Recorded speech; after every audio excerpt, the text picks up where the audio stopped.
Chapter 1107. Son-in-law. Her small hand was held tightly by a big hand. Xiao Huan's body trembled. She turned around and looked at him in a daze.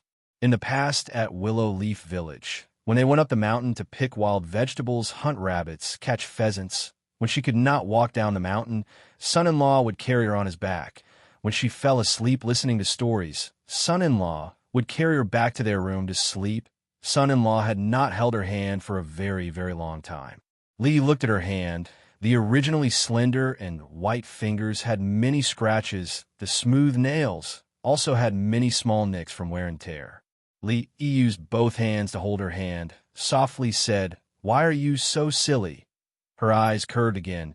2 dimples appeared at the corner of her mouth. Softly said, "Son-in-law, Xiao Huan is not silly. Xiao Huan is willing." Li pulled her over, let her sit on his lap, embraced her, softly said, "It is all son-in-law's fault." A little panic appeared on Xiao Huan's face, quickly said, "Son-in-law treats Xiao Huan the best." Even Li himself felt that he was not a good person. He had neglected her during this period of time. She was still defending him at this time, and even said that she was not silly.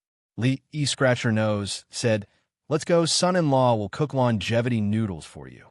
A bright light suddenly flashed in Xiao Huan's bright big eyes. Then her nose turned sour. Son-in-law still remembers. "Let's go." Li held her hand, walked towards the small kitchen.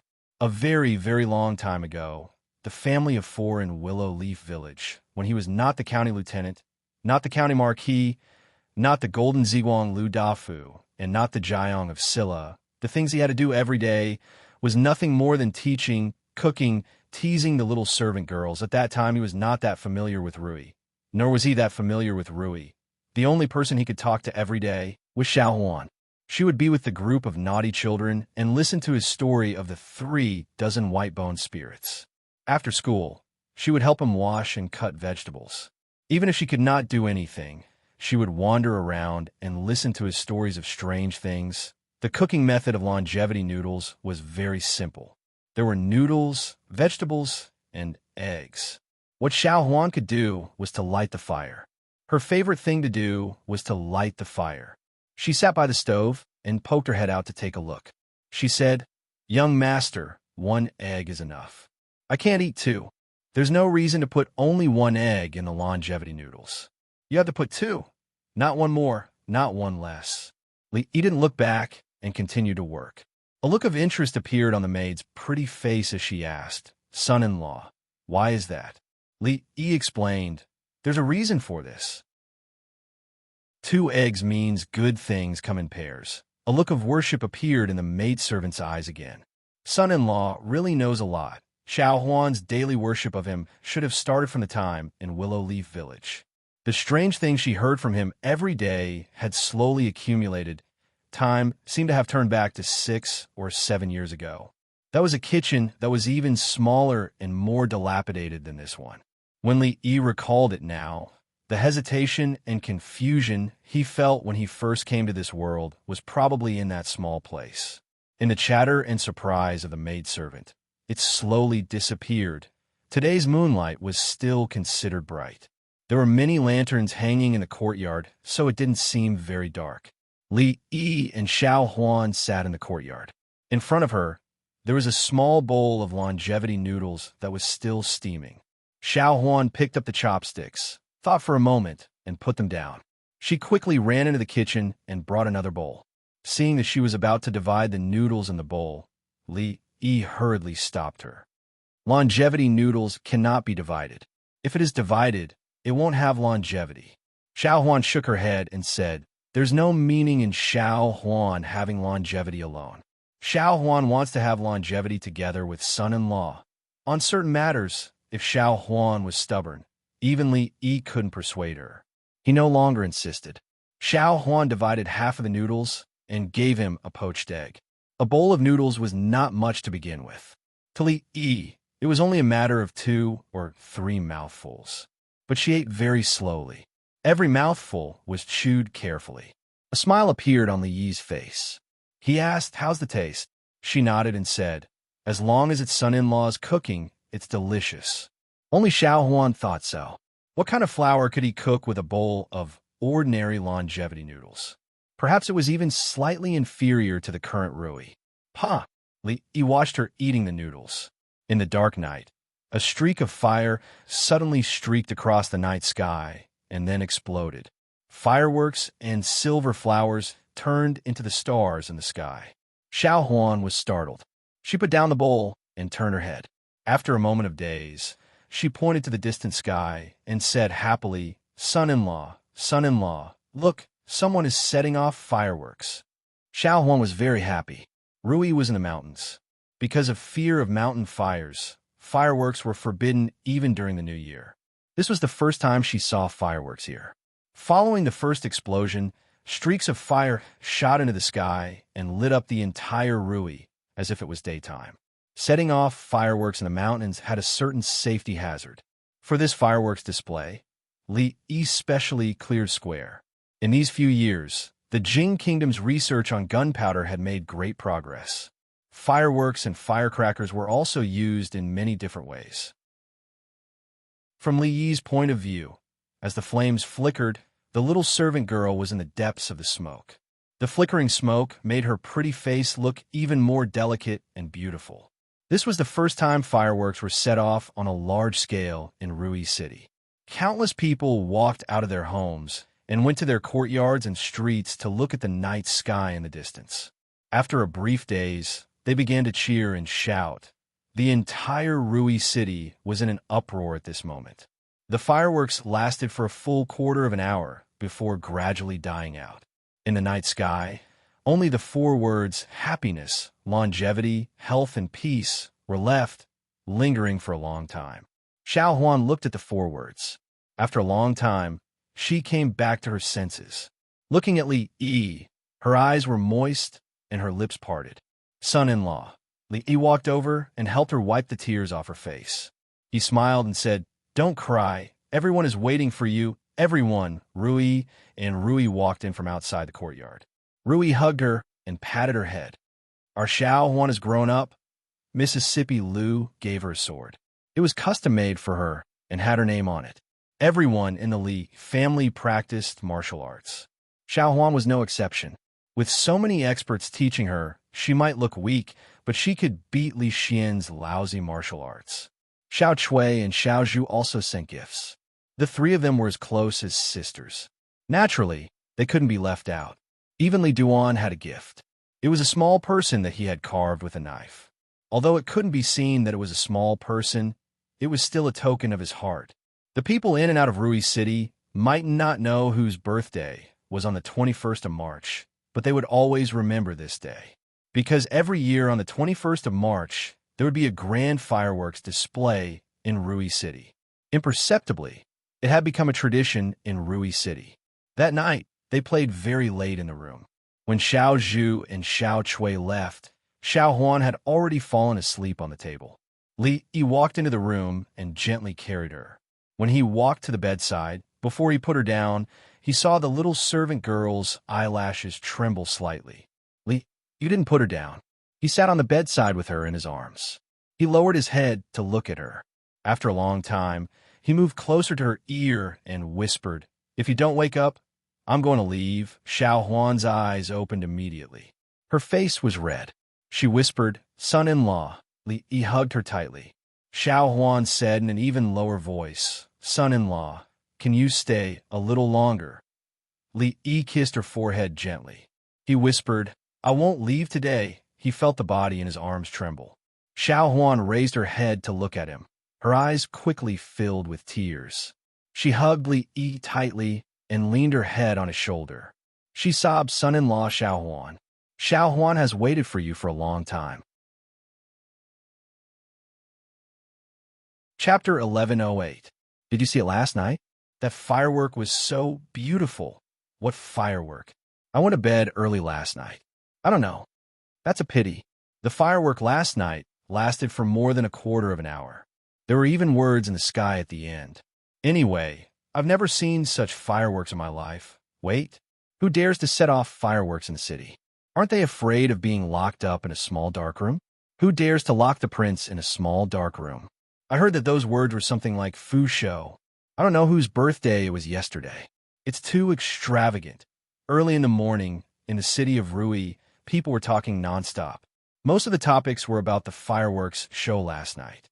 In the small courtyard, Xiao Zhu finished washing up. When she was about to pour water, she looked at Xiao Chui, who was brushing her teeth with green salt. She wondered, strange, why is Xiao Huan not up today? Isn't she usually the most diligent? Xiao Chui said vaguely while brushing her teeth. I don't know. Maybe she was too tired last night. This silly girl. She thought that young master had forgotten about her. Xiao Zhu shook her head. Her face was filled with envy. She said the fireworks last night were so beautiful. Creak. Behind the two of them, a door opened and Xiao Huan walked out. Hey, Xiao Huan, you clang. Xiao Zhu didn't have time to pour away the washing water. The basin and water fell to the ground, making a clear sound. Her feet were wet, but she was oblivious, her eyes staring at Xiao Huan, or more accurately, staring at her hair that was coiled up high. Xiao Chui also stared at her in a daze. The toothbrush in her hand had already fallen to the ground. Her arms were still moving back and forth. There was a kind of sadness in this world. It was called, when you still had two buns, your sisters who were younger than you already had their hair coiled up. They had been left far behind by their peers and then mercilessly abandoned. They suddenly felt a little sad. Xiao Zhu picked up the copper basin. Xiao Chui picked up the toothbrush and silently walked back to the room. Xiao Huan looked at them, blushing. She whispered, Fourth madam, let us be quiet. The two turned around and said in unison. Li Duan, who was only 4 years old, still didn't understand some things. For example, he couldn't understand why he had to call Aunt Zumo and Ruoching at first, but later on, he had to call the mother. He also couldn't understand why Aunt Ruoching had to call the mother in the future. If he didn't understand, he would ask. That was why he came to ask Li Yi. This, Li Yi thought for a moment, patted his head, and said, Children should be obedient. Don't ask so many questions. A child's curiosity was very strong. Li Yi's answer obviously did not satisfy Li Duan. He thought for a moment, and his eyes turned. Suddenly, he said, Father, I know. Is it true that we call them Ani first, then Mother? Li Yi nodded. Li Duan would understand these things in the future. As long as he answered him perfunctorily now, it would be fine if he didn't run over and ask questions. Then when should I call Ani Mother? Li Duan's face revealed a look of anticipation. He asked, If Ani becomes mother, will she still spank me? If Ani became mother, would she still spank him? Even Li Yi himself didn't have that confidence. Li looked at him and said seriously, You can't call her that. If you do, Ani will spank you until your butt blossoms. Li Duan didn't dare to ask anymore. He ran out of the courtyard, planning to ask Ani. Ani treated him the best. She wouldn't lie to him, and she even brought him out to play and gave him delicious food. Other than his parents, grandmother, and Xiaonyang, Ani was the person who treated him the best. He ran into a small courtyard and saw a white-haired old man standing in the courtyard. His expression changed, and he ran out quickly. He was only halfway when he was picked up. Changda looked at him and said with a smile, Little guy, your father couldn't escape from me back then. Be a good boy and learn from me. My kung fu is much better than that Su guy. Li Duan kept struggling in the air and shouted, I won't cut it, I won't cut it, I won't learn your kung fu. Chang insisted on taking Li Duan as his disciple, and Li didn't stop him. It was his good fortune to have a grandmaster willing to pass on his lifelong knowledge to him. Anyway, Chang didn't understand the Bishu swordplay and the sunflower manual. Li Duan was the young master of the Li family, and he would have to bear many responsibilities in the future. Before that, he must first have a strong body. Xiao Huan, who had already tied up her hair, was teasing Li Mu. Compared to yesterday, although her identity and status had changed, but why did it look like it was just a change of hairstyle? She didn't let Li Yi arrange a maid for her, and still help him wash and live every day.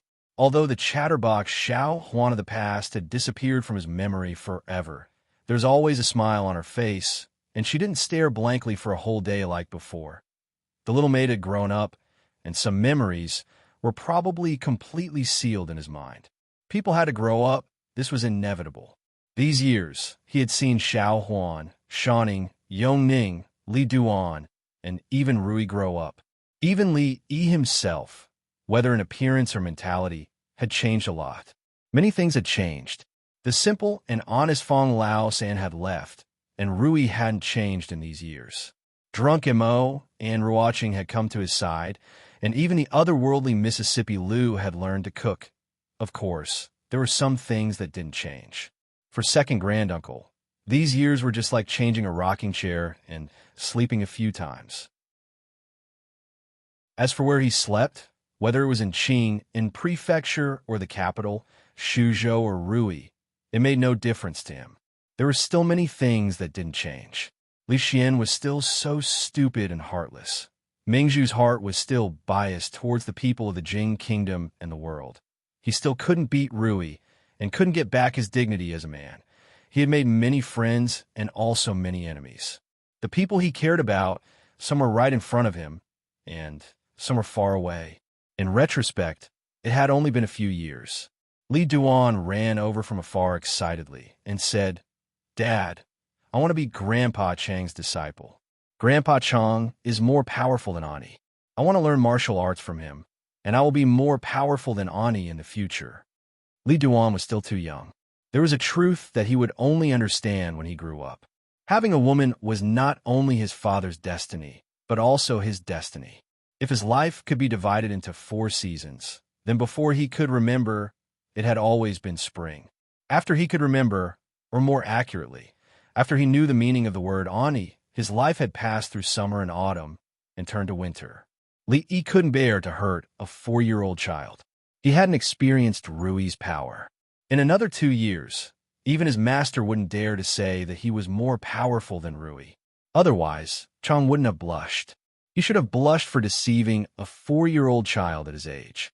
Fong strode in from outside and said, "Young master, everything is ready. When should we leave?"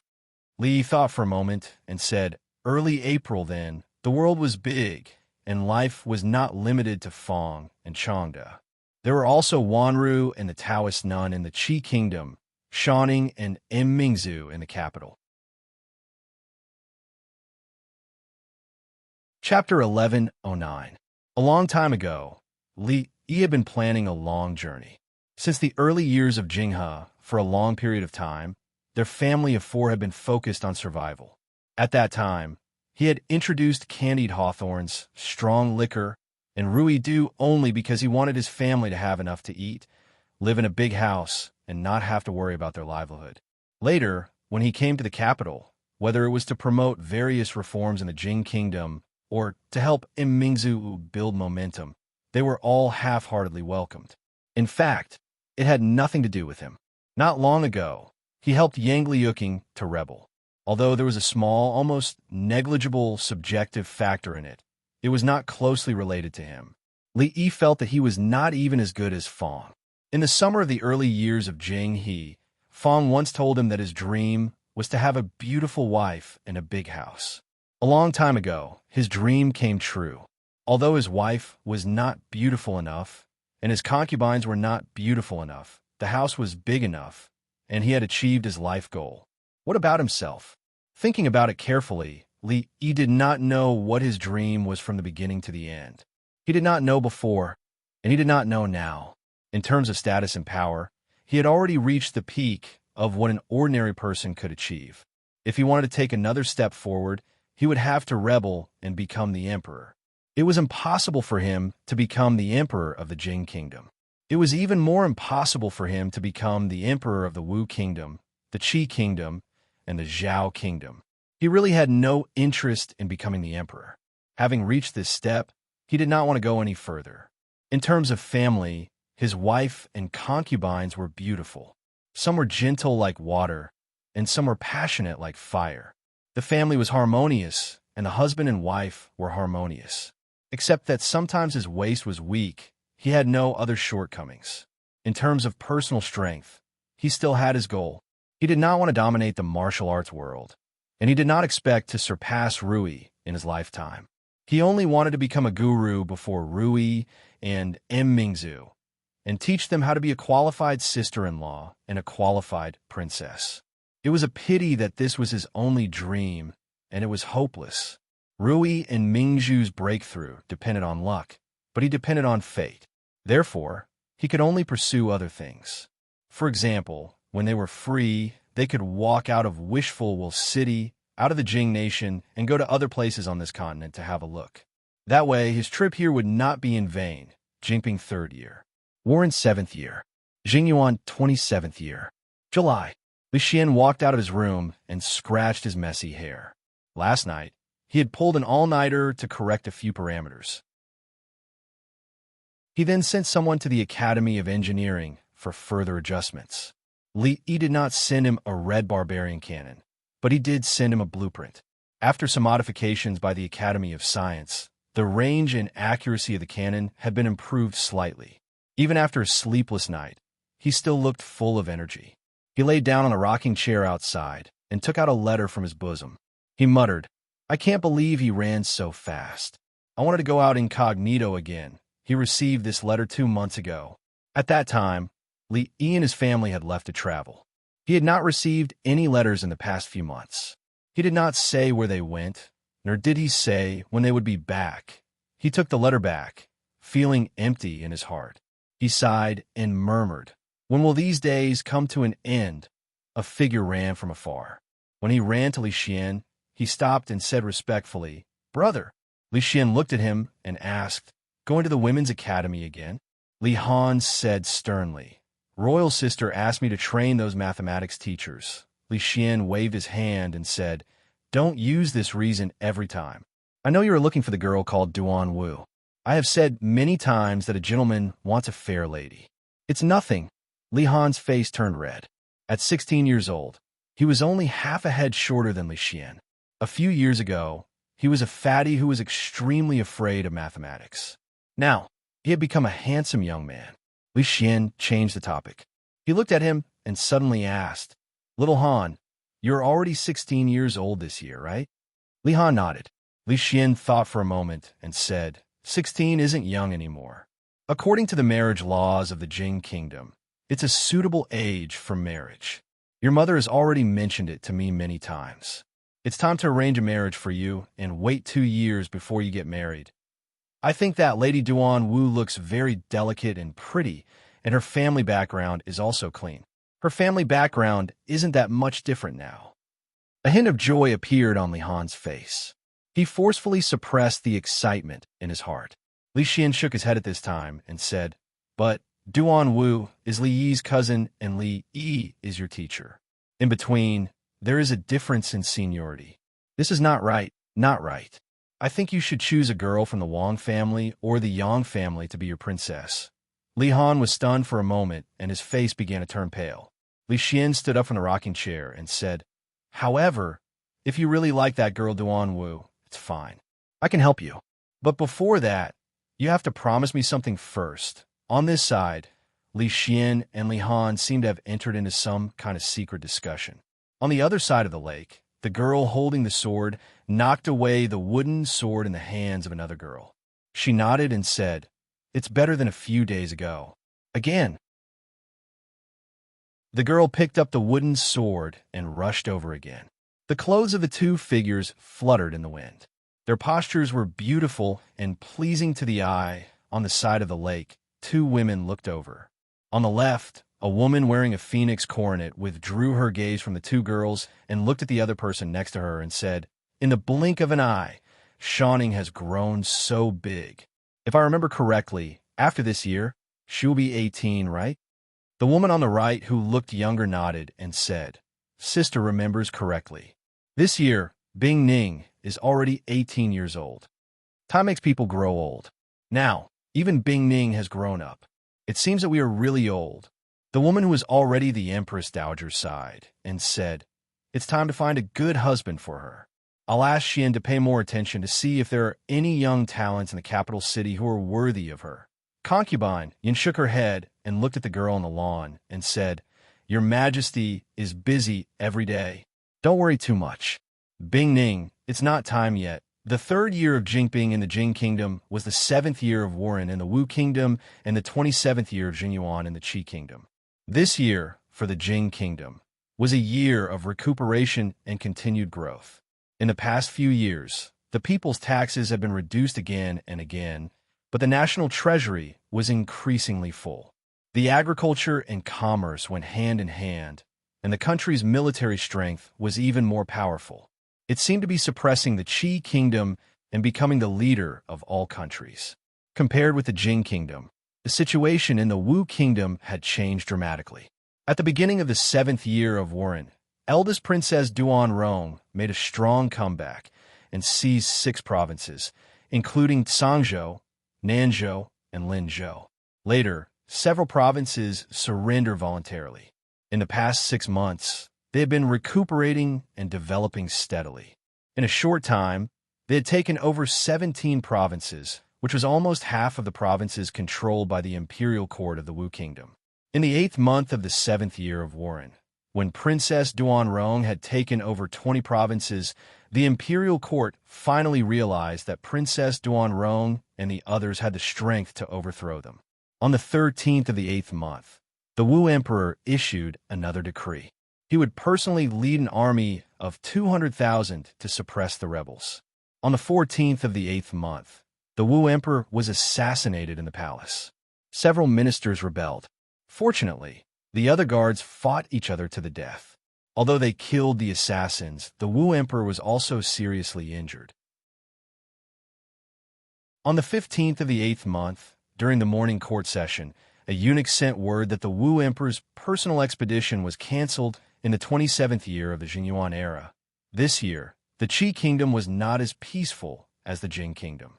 There was no turmoil like in the Wu kingdom, and the emperor did not go on 2 consecutive personal expeditions. The emperor of the Qi kingdom's health was deteriorating, but he was still far from death. The 2 princes were still fighting for the throne with all their might. The ministers in the imperial court were divided into 2 factions, neither giving way. The dispute was almost white-hot.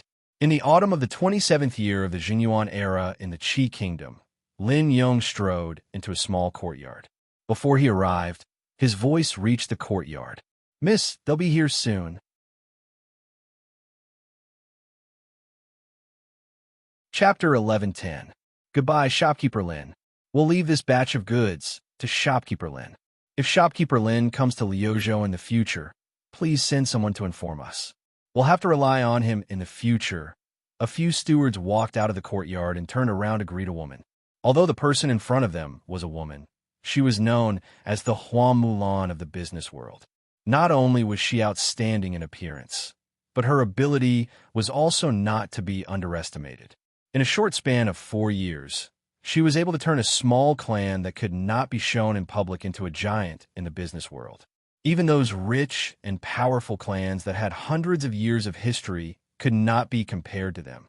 Of course, part of this was due to her heaven-defying background, but the role of this woman called Lin Wanru could not be ignored. They did not expect to be able to hitch a ride on the Lin family's wagon. They just wanted to pick up the leftovers. It was enough for the family to take a small step forward in Liuzhou. "We're businessmen. It's always mutually beneficial. You're welcome." Lin Wanru nodded. She did not show any enthusiasm, but she did not alienate them either. "Then we'll take our leave." The few of them chatted for a while more before leaving. When Lin Wanru walked back to her room, Lin Yong walked in quickly from outside. Lin Yong's face was filled with joy. He quickly said, "Miss, the Li brothers have written again." Lin Wanru nodded. She did not have any expression on her face. She said, "Put it down. I'll check the accounts first. I'll look at it later." "Oh," Lin Yong responded and put the letter on the table. He sat on a chair on the other side, poured himself a cup of tea, and drank it leisurely. Every time Brotherly wrote a letter, the young miss would always have this indifferent expression. It looked like she didn't care at all, but the young miss shouldn't think that he, Lin Yong, was stupid. After all, he had watched the young miss grow up. Some of her thoughts could not be hidden from him. She kept every letter from the Li brothers. Whenever she had time, she would take them out and read them. She even imitated his handwriting. She thought that she did not know, but in fact, Xiao'er had told her everything. The more she pretended to be normal, the more abnormal she was. This was not a good thing. She would be 23 this year, and she had no idea at all. She was a 23-year-old girl, and some of her children were about to be engaged. If the Lee brothers came, and she was still like this, she would not be able to get married at 32, let alone 23. For years. How many 4 years did she have to wait? After drinking a cup of tea, Lin Yong finally could not help reminding her, "Miss, you are holding the account book upside down." Lin Wanru looked up at him and straightened the account book without changing her expression. She said, "Why don't you go out? Don't you have work to do?" Lin Yong grinned and said, "I have finished my work today. I want to have a cup of tea and have a rest." Lin Wanru looked at the account book for a while. When she reached for the teacup, she seemed to take the letter. She opened the envelope and casually took a sip of tea. She did not put down the teacup and looked at the letter. Lin Yong could not help saying, "In fact, you don't need to read it." The brother who sent the letter said that the Lee brothers would be here in a few days. "Well, I see." Lin Wanru took another sip of tea and said calmly. "Mississippi," Lin Yong suddenly said. "Yes." Lin Wanru raised her head and looked at him. Lin Yong pushed the teapot over and said, "Pour some water into the teacup. You have been drinking with an empty cup for so long. I feel uncomfortable seeing you. Get out." Lin Yong ran out of the room in a sorry state. He picked up the account book that had been thrown out of the room and put it on the stone table outside. Then he sat down on the stone bench and put his hands behind his head. He hummed a tune, and a smile appeared on his honest face. The Lee brothers were finally coming. This was a once-in-a-lifetime opportunity. It was related to the marriage of the Mississippi. He had to be very careful and not let the miss do whatever she wanted in her previous life, to have such a considerate servant. How much good karma must the miss have accumulated in her previous life? Of course, it had been more than 4 years since he had eaten the food made by the Lee brothers. Thinking about it, it was really memorable. Liuzhou was not part of the capital region of the Qi Kingdom. It was some distance away from the capital, but it was still a major commercial town. This time, the leader of the Lin family came to Liuzhou to deal with the business of the Lin family in Shuzhou. There were many Lin family in the Qi Kingdom. However, in the eyes of the businessmen in the Qi Kingdom, there was only one Lin family that they usually talked about. That was the Lin family in Fengzhou. The Lin family in Fengzhou was a legend. In other words, the leader of the Lin family in Fengzhou, the woman named Lin Wanru, was a legend. 5 or 6 years ago, the Lin family was still a medium-sized family in Fengzhou. Several generations of them had been in the jewelry business. Although they could be regarded as a rich family, it was only relative to ordinary people. The family had some savings and did not have much power. There were a lot of families in every prefecture. However, 5 or 6 years ago, the situation changed. First, the Lin family used a year to make the jewelry business famous in the Qi Kingdom. Even the concubines in the palace wanted jewelry from the Lin family. Then, the development of the Lin family was even more unstoppable. For years ago, the Lin family started to get involved in perfume, underwear, ready-made clothes, soap, liquor, and many other industries. These were all profiteering industries in the Qi Kingdom. The reason was that these things could only be found in the Jing Kingdom. The businessmen in the Qi Kingdom had to brave many dangers and difficulties to transport these things back from the Jing Kingdom. Naturally, the prices were high. Since the Lin family got involved in these industries, this market was completely broken. The low-priced and high-quality goods were very popular among the people. However, it was not the case for many businessmen. Cutting off one source of wealth was like killing one's parents. Naturally, there were some businessmen who regarded her as a thorn in their side. However, when they wanted to take action against the Lin family, they found out how powerful the Lin family was. Since several families joined forces to make things difficult for the Lin family and alerted the third prince, no one dared to do so. Only then did they find out that the one who supported the Lin family was the third prince, who was at the peak of his power in the Qi Kingdom and was even more famous than the crown prince. Since then, the Lin family developed even faster. Because of their powerful background and sufficient supply, they did not need to travel far to the Jing Kingdom to get what they wanted. They avoided many risks. When it came to perfume, ready-made clothes, and other goods, all merchants in the Qi Kingdom were willing to cooperate with them. In just 4 years, The Lin family became one of the wealthiest merchant families in the Qi kingdom from a medium-sized family in the Feng province.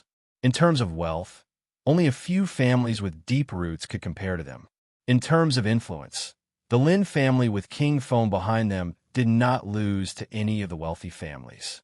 Although all of this was on the premise that King Feng still had the upper hand in the competition with the crown prince. Before that, the Lin family would not fall as long as King Feng did not fall. In fact, there was one more thing that no one could figure out. Even though the Lin family was backed by the third prince, the ready-made clothes and underwear of the Lin family could be imitated to a certain extent.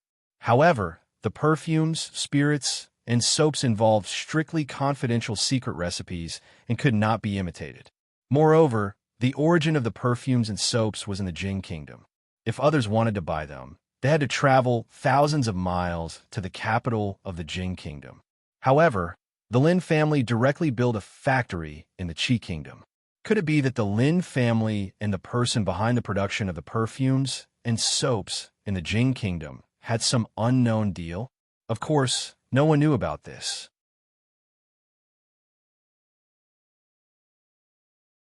Chapter 11:11. The Qi Kingdom, the capital city. Prince Heng's residence. Zhao Zheng paced back and forth in the hall with a gloomy expression. He grumbled, "What is Imperial Father thinking? Has he become muddle-headed from his illness? If you want me to become the regent, then so be it. Why do you want Zhao Yi to supervise from the side? Why do you want him and his accomplices to find trouble with I all day long, making I lose face in front of the court officials? Why does your highness care about these things?" Behind him, a young man smiled and said, "As long as your highness is the crown prince, your status will be higher than the third prince's. His Majesty has him supervised from the side only to supervise your highness. Your highness is the saber, and Zhao Yi is only the whetstone. Otherwise, the regent would be the third prince, not your highness. Until the very last moment, no one will know Imperial Father's thoughts." Zhao Zheng's face was full of vexation. He suddenly looked at the young man behind him and said, "Protector Feng, I know that your empress is very powerful. As long as you can help I obtain the throne, I can promise you that after I ascend the throne, I will establish the holy religion as the national religion." Feng Yu's eyes flashed, but he was not in a hurry to agree. Instead, he smiled and said, "Your highness, do not worry. Between the third prince and your highness, since the empress has chosen your highness, she will definitely do her best to help." Zhao Zheng looked at him and said, "Not her best, but definitely. Protector Feng, do you understand what I mean?" Feng Yu was silent for a moment, then said, "This matter I still have to discuss with the empress. Your highness, I will take my leave. I still have some matters to attend to, so I will not see you off, Protector Feng." After Feng Yu left, an old man walked out from the back of the hall and walked to Zhao Zheng's side. He bowed and asked doubtfully, "Your highness, those people, are they really so powerful? Don't underestimate them." Zhao Zheng looked out of the hall and said slowly, "The power of the holy religion is far beyond our imagination. I suspect that they have people hiding in the palace. Even in Ai's palace, not everyone is Ai's man." The old man pondered for a moment and said, "Your highness, please forgive this old official for speaking out of turn. This holy religion is so powerful that they must have a motive. Your highness must be very careful if they join hands with them." "I know." Zhao Zheng nodded and said, "No matter what they want, the most important thing now is to ascend to that position. As for the rest, it won't be too late to settle it in the future." The three Protector Feng, Heng. When Feng Yu left the Heng Prince's palace, the two protectors in purple were already waiting outside. The three of them passed through a few more alleys, and after a few turns, they arrived in front of a small courtyard. He gently knocked on the door and waited for a while before he pushed it open and entered. Passing through the courtyard, they came to a room. The door was not closed. Feng Yu walked in and saw the middle-aged Taoist nun meditating on the bed. He looked at the middle-aged Taoist nun and asked tentatively, "Your Highness, Zhao Zheng is a little impatient. Should we?" The Taoist nun opened her eyes and seemed to be able to see through his thoughts. Feng Yu felt a chill in his heart. After a long time, she said, Helping Zhao Zheng to ascend the throne is not our goal. How is the matter I asked you to do? Fang Yu lowered his head and said, in the past few years, under the efforts of the protectors in purple, the officials around Zhao Zheng have been infiltrated by 30%. 30%? The Taoist nun's expression was calm as she repeated. Fang Yu paused for a moment, then said with difficulty, 20%. Only 20%. The Taoist nun closed her eyes and said, I told you long ago that you cannot be impatient. Do you still remember what our ultimate goal is? I do. Fang Yu nodded and said, we will make Prince Heng a mere figurehead and help him ascend the throne. We will secretly control the Qi kingdom, and when the time is right, we will have him send troops to the Jing kingdom to avenge our family. His expression was calm, but his eyes shone brightly. In the battle for the throne of Qi kingdom, the reason why they didn't choose the third prince, who had more advantages, and chose Zhao Zheng was because he was the crown prince and had a righteous cause, and also because he was stupid. Compared to the extremely intelligent third prince Zhao Zheng was more suitable to be a puppet emperor. Supporting a puppet emperor and making him the secret controller of the Qi kingdom was a very fulfilling thing. However, how could supporting a puppet emperor be more fulfilling than being the emperor himself? Compared to being the secret controller of the Qi kingdom, it seemed better to be the one in the open, right? The Jing kingdom was so powerful now that even if Qi and Zhao joined forces, they would not be a match for it. In the past, they still had the king of Shu, who was their only hope. Now that the king of Shu had been captured due to his carelessness, it was easier said than done to overthrow the Jing kingdom. If he could ascend to a high position and stand above millions, what did it matter if he did not avenge the Fang family? Of course, he could only hide these thoughts in his heart. He could not let his aunt, the empress of the holy religion, know about them. It's good that you know. The middle-aged Taoist nun looked at him and said, when the officials around Zhao Zheng have infiltrated 50%, the emperor will die. Fang Yu bowed and said, I understand. The Taoist nun nodded and said, you may leave. I will take my leave. Fang Yu bowed and left. After walking out of the room and through the courtyard, Fang Yu let out a long sigh of relief. A purple-robed man stepped forward and said in a deep voice, Guardian, we have just received news that the believers in Lu province are no longer contactable. What? Fang Yu's expression changed drastically. He said angrily, another province. After a while, the purple-robed man finished explaining the situation.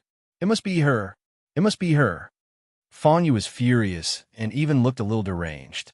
The believers of the holy religion were spread across the provinces of the Qi kingdom. Every month, they would send news to the capital. However, since the beginning of the year, they had lost contact with more than 10 provinces. The struggle for the throne between Zhao Zheng and the third prince had reached the most critical moment. The empress could not go out. He had sent the yellow emissary and the blue emissary, but none of them had returned. It was as if they had vanished from the face of the earth. They had completely lost contact. As a result, he did not dare to send purple-robed emissaries. Every purple-robed emissary had been painstakingly trained. The loss of one was a great loss to them. However, the consequence of this was that every fortnight he would receive news that they had lost contact with the province. By now, more than 10 provinces had been lost. This situation was exactly the same as when they were in Shu province. Later, he realized that not only Shu province, but the believers of the entire Jing kingdom were no longer contactable. Aside from the other empress of the holy religion, who else could it be? From the moment they began spreading the word that there were 2 empresses in the holy religion, this matter had become irreparable. At that time, no one, including the empress, had expected that this unintentional action would become the source of the schism of the holy religion. Not only did the other side have the empress, they also had the envoy of the left. If they continued to ignore this matter, their foundation in the Qi kingdom would be destroyed. Fang Yu turned around and sternly said, I'll go tell the empress and ask her to make a decision. In the room, the cross-legged middle-aged Taoist nun opened her eyes again. After a moment of thought, she said, He's here, outside the city gate of Liuzhou. a few carriages slowly entered. Su Zheng and the others had arrived in Lu province a month ago and had completely taken over the branch of the holy religion. For the past few months, whenever they arrived at a place, the first thing they did was to take over the believers of the holy religion in that province. Although there were some who were stubborn and unreasonable, they would try to reason with them when Fong punched them. If Taoist none had not personally come, they could have even used this method to reunite the holy religion. However, half a month ago, Ruoqing found out that she was pregnant. They could only slow down their pace and find a place to rest first. Fong sat outside the carriage and turned around to say, "Young master, the capital of Lu province is just up ahead." Outside the capital, Li Yi alighted from the carriage and took a few steps forward. He extended his hand to the woman who was waiting outside the city. "Long time no see."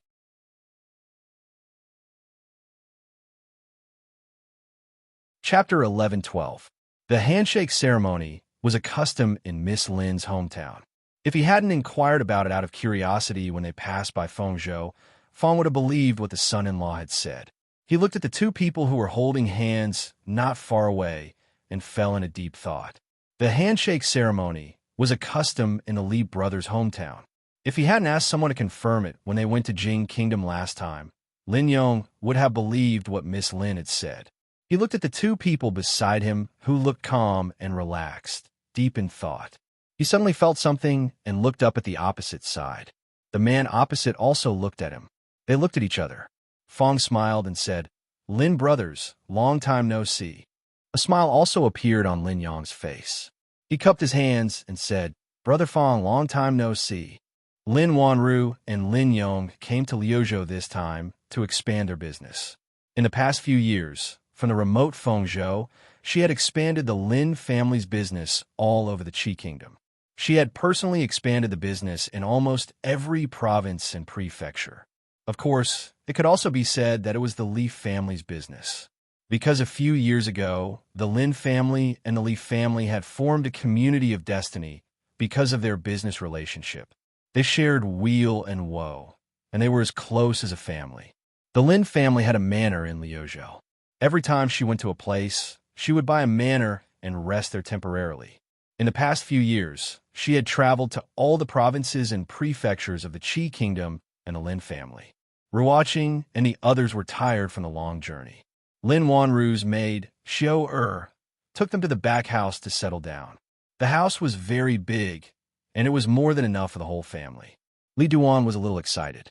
He was at the age where his curiosity was budding, and he didn't like to stay in one place all the time. He had seen many strange things along the way, and he was the happiest one. "This must be Dwayner." Lin Wanru looked at him and said with a smile, "The last time I saw him, he couldn't even crawl. In the blink of an eye, he has grown so much." "In the blink of an eye," Lin Yong sighed and said, "In the blink of an eye, it has been 4 or 5 years." Old Fong glanced at Lin Yong in surprise. He closed his mouth, which was about to open. Li Duan stood there and looked at Li Yi with a pleading look. Calling a person was the most basic form of courtesy, but he did not know this beautiful one. He did not know how to address the person in front of him.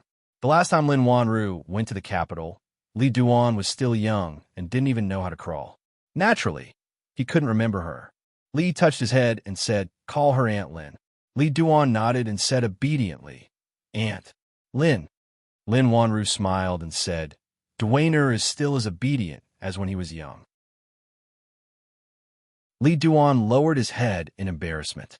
When Li Yi and Lin Wanru went to the back house, he looked up at Fong and asked, "Fong, Aunt Lin, should I call her mother?"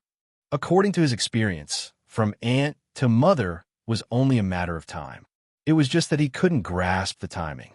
A long time ago, he discovered that Lil Annie didn't know everything. Uncle Fong was omniscient. If there was something he didn't understand, and it wasn't convenient to ask his father, he could ask Uncle Fong. Fong thought for a moment and said, "Don't call her yet. When you want to call her, Fong will tell you." "I see. Thank you, Fong."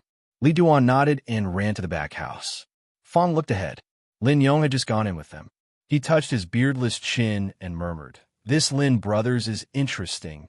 Drunk ink, watching, and the others were a little tired from the journey. After settling down, they went back to their rooms to rest. Li Duan went to practice. Chang's requirements for him were a little stricter than Mississippi Liu. Although he was tired, his advantages were also very obvious. Rui became a guru. Luck and cheating played a big part. Her understanding of martial arts was certainly not as thorough as Su and Chang. And Chang was different from Su. Chang grew up in the palace since he was a child and was qualified to read the royal library, which contained countless martial arts secrets. Compared with Su, it was like the relationship between a rich and powerful sect and a rogue cultivator. In terms of fighting, it was not certain who was better. But in terms of profound knowledge, Su and his old lover were no match for him. Perhaps only Old Man Yang could compare with Chang. What's more, Chang was not limited to giving advice to Li Duan. He really taught him everything without holding anything back. Li Duan, who was only 5 years old, had already cultivated internal force. Ordinary adult men were no match for him. Ruoqing and the others went to rest. Li didn't need to rest, and it was not appropriate for him to rest. He hadn't seen Lin Wanru for several years. He should have had a lot to say, but when he opened his mouth, he didn't know where to start. "Young master, I'm going out with the Lin brothers. Miss, I'll take Brother Fong out for a walk." Fong and Lin Yong, who were following behind the two of them, suddenly spoke at the same time. They spoke in unison, as if they had a tacit understanding. After a moment of shock, the two of them turned their heads at the same time. Their gazes met, and they confirmed each other's gazes. At the same time, there was an expression of mutual appreciation on their faces. When Fong and Lin Yong saw each other again, their relationship had progressed at lightning speed. With their arms around each other's shoulders, they walked out, leaving only Li Yi and Lin Wanru in the room. All these years, cough. Li looked at her, then shifted his gaze away. "You've worked hard." The Lin family's business in the Qi Kingdom was actually more like the Li family's business in the Qi Kingdom. The Li family's shares were more, and what they invested were the core formulas and the like. But other than these, there was nothing else. All the shops and workshops in the Qi Kingdom were built by her alone, including the expansion of the business in one state after another. In 4 years, she had spread the shops all over the Qi Kingdom. One could imagine the hardships involved in this. Lin Wanru shook her head and said, "There's nothing hard about it. In fact, I've been busy like this in the past. Being busy with results is always better than not having any results." After saying this, Li Yi found himself speechless again. Compared to a few years ago, when he was in Feng state, there seemed to be an additional layer of invisible membrane between the two of them. This slight barrier made him feel a little irritated. Because of the irritated feeling, he felt a little thirsty. He walked to the table, took a teacup, poured a cup of water, and drank it in one gulp. Only then did the irritation in his heart subside a little. Lin Wanru coughed softly and said, "You used my cup again." I'm sorry. Li almost coughed out the mouthful of water. He hurriedly put down the teacup. Then he realized something and asked, "Why did you say again?" "Forget it." Lin Wanru shook her head and said, "Anyway, it's not the first time." She walked over and took out a few account books from the cabinet and handed them to him. She said, "If Manager Li has nothing to do, help me check the accounts." Li Yi was startled.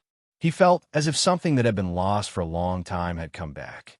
He smiled and said, "I'm just an accountant. If there's anything, just tell shopkeeper Lin." Lin Yong and Fong, who were sitting in the courtyard strolling, turned their heads at the same time. When they heard the laughter coming from the room, they turned back at the same time and looked at each other again. Fong looked at Lin Yong and suddenly said, "Lin brothers, my son-in-law, and your young lady are the kind of people who are reserved. They won't open their mouths until the last moment." As servants, he paused and asked, "Lin brothers, do you know what I'm going to say?" Understood. Lin Yong grinned and said, "Some things, they are reserved, but we can't be reserved." Fong was stunned for a moment and laughed casually. "Why didn't I realize before that Lin brothers are so interesting? I regret not having met earlier. It's really like old friends at first sight. You can only use like old friends at first sight when you meet for the first time." Lin Yong looked at Fong and corrected him. Brother Fong needs to read more books. Are you saying that I'm uncultured? Fong's face darkened and said, You used regret not having met earlier correctly? I didn't have a nerve to expose you just now.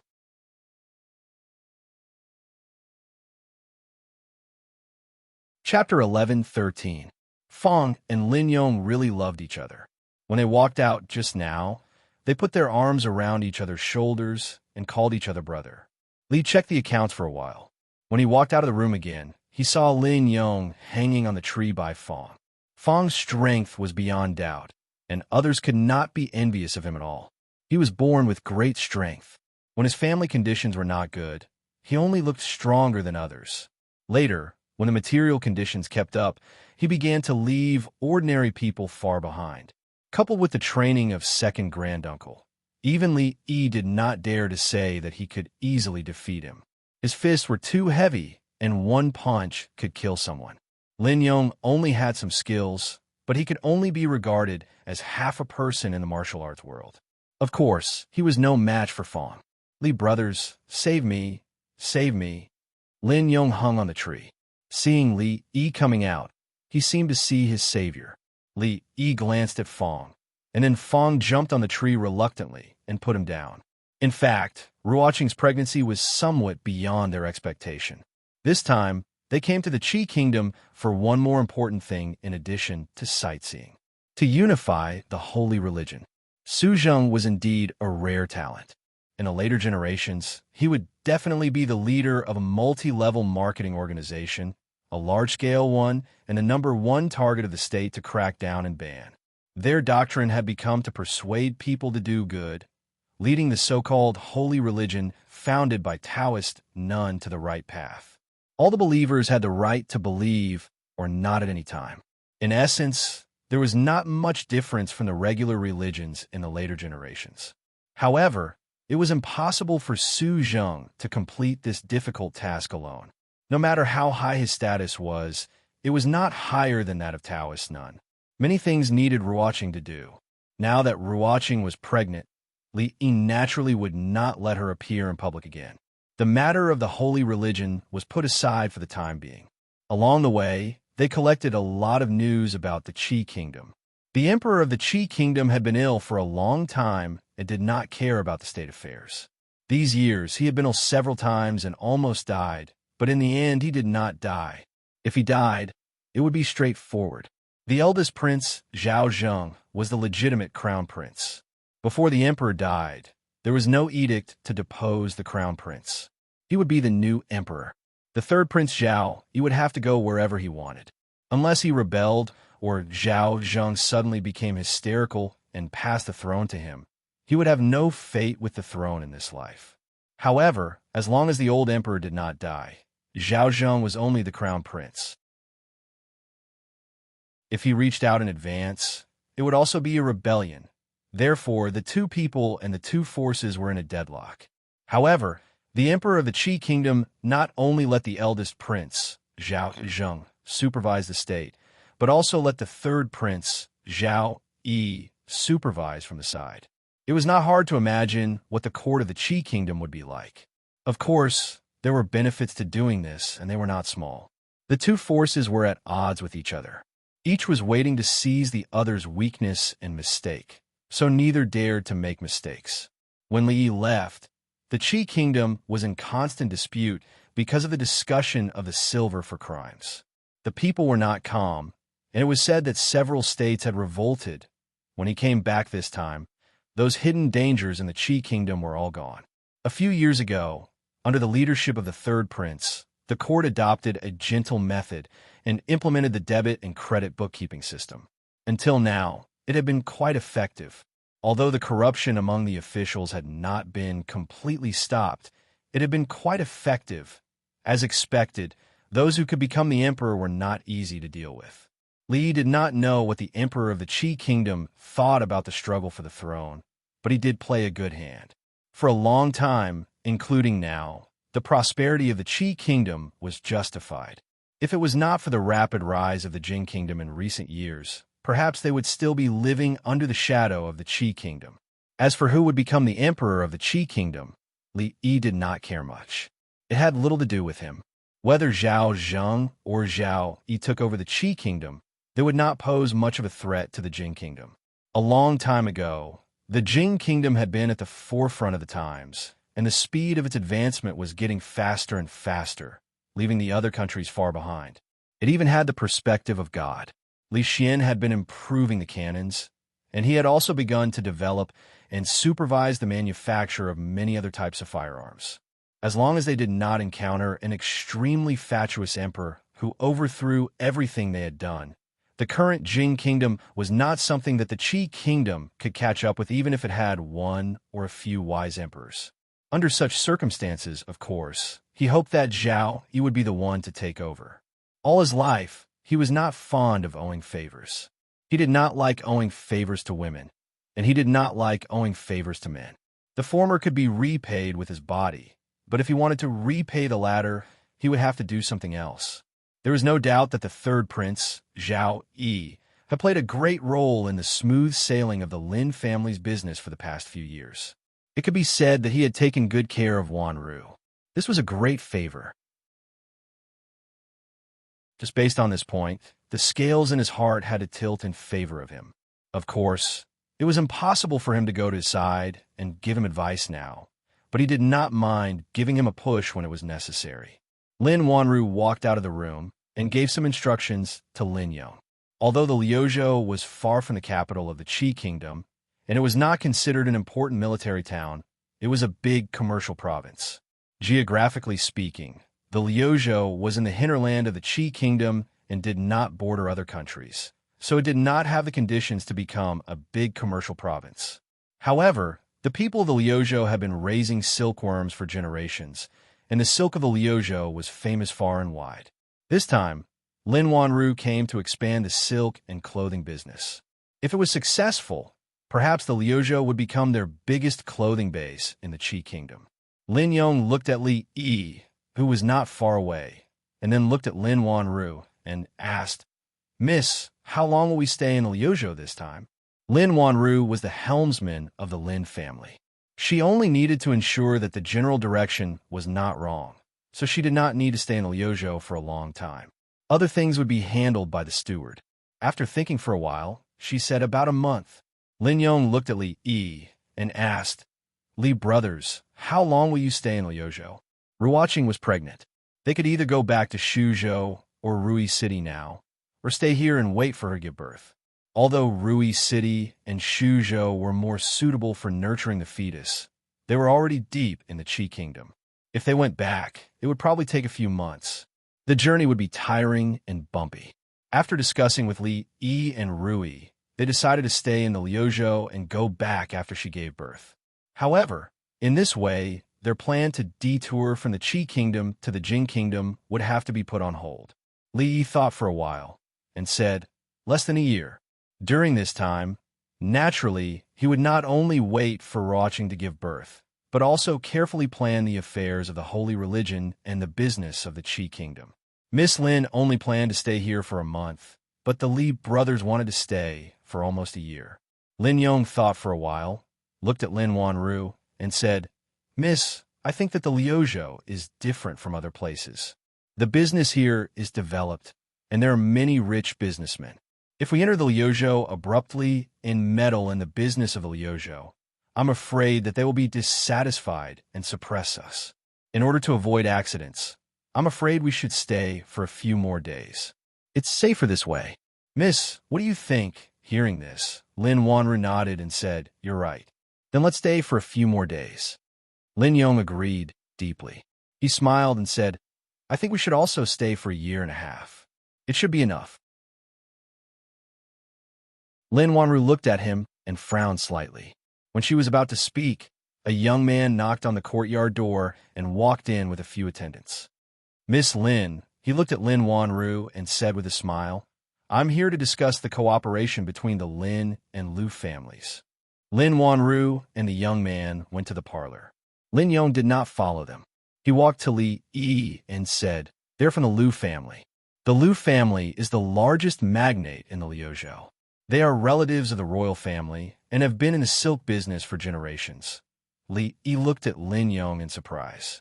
He seemed to be a little too talkative today.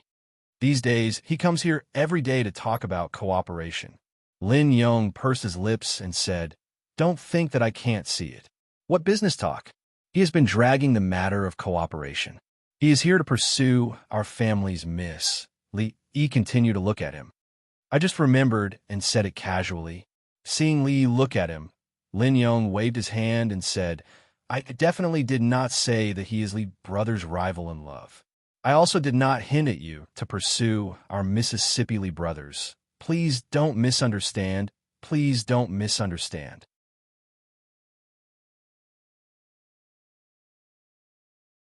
Chapter 11:14. The young man walked out of the hall and cupped his hands at Lin Wanru. He said, "Miss Wanru, I believe you know that this is good for both the Lin and Lu families. I hope you can consider what I have said." Lin Wanru shook her head and simply said, "If young Master Lu is referring to something other than cooperation, then there is no need to consider it." The young man was not angry. He only smiled and said, "I have come with sincerity. Miss Lin, there is no need to reject me. We still have some time, so you don't have to rush to answer." With that, he cupped his hands and left. When he left, his eyes paused on Li Yi for a moment. But it was only for a moment, and he slowly walked out. "Li brothers, look, this young Master Lu is also handsome and elegant." If you don't seize the opportunity, before Lin Yong could finish, he was dragged away by Fong with his mouth covered. Li Yi raised his head and looked at Lin Wanru. He asked, "Are you having trouble with your business?" "It's not really a problem." Lin Wanru shook her head and sat across from him. She said, "The Lu family in Liuzhou is also in the cloth and silk business. In recent years, they have expanded into ready-made clothing. It is more or less the same as us. We are in the same place and doing the same business. If we can't be friends, we can only be enemies. Moreover, Liuzhou is only so big. The big families have already divided the resources. It is not so easy for us to get another piece of the pie. They have the materials and the market. We have the technology. Cooperation is a win-win situation." Li looked at her and asked, "You don't seem too willing. What they want is not just cooperation." Lin Wanru shook her head and said, "They want me to marry them." She looked at Li Yi and blinked. She said, "Manager Li, in the contract we negotiated, there is no such thing as selling myself." "Of course." Li Yi nodded and said, "Cooperation is cooperation, but this request is too much. We absolutely can't agree to it. We can stop doing business in Liuzhou, but we can't treat marriage lightly." "Not necessarily." Lin Wanru looked out the door and said, "The Lu family is a relative of the royal family, and their influence runs deep.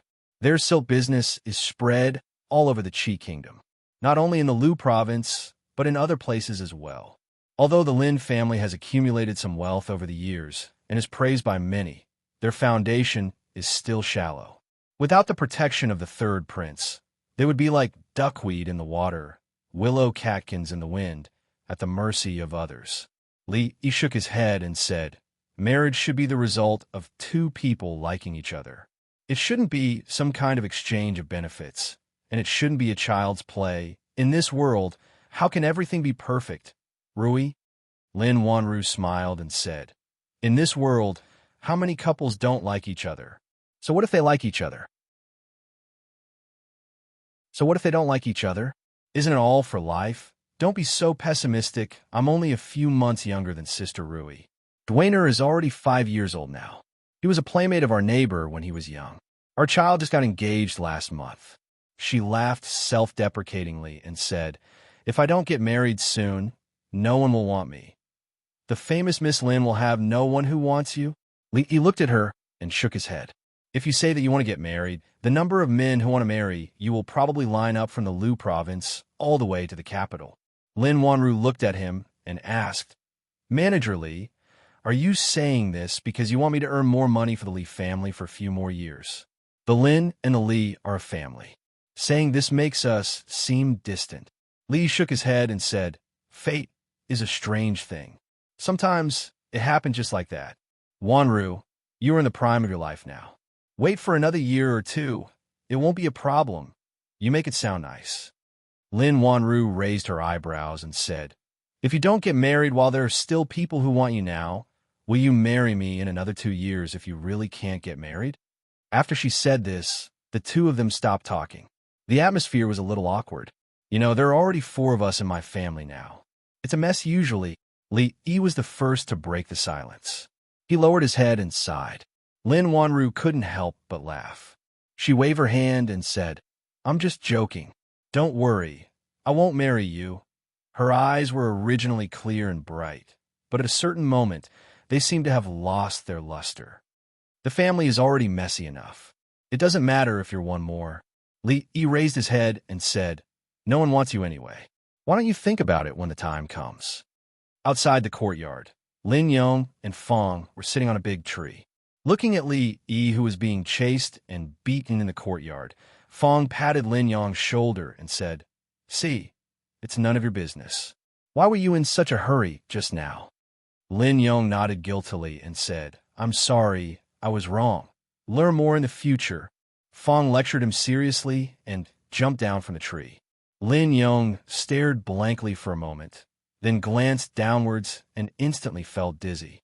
He hugged the tree trunk and shouted, "Let me down, I'm afraid of heights." To Li Yi, the business in Liuzhou was dispensable. Even the business in the entire Qi kingdom did not mean much to him. The Li family's business was spread across all the prefectures in the Qi kingdom. He also had the tax revenue from Shuzhou and Rui City. The money he earned was enough. Not only was it enough, but it could also support Yang Liuqing in his rebellion. It was more than enough. He did not have any big ambitions, such as becoming the richest man in the world. If that was the only ambition he had, it was very likely that he had already achieved it. But since he was going to stay in Liuzhou for a while and had nothing to do, he would do some things while he was at it.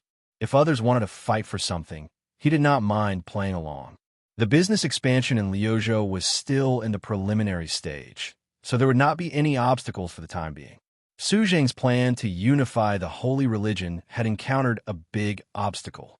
Before Liuzhou, they had unified more than 10 prefectures and did not encounter too many obstacles.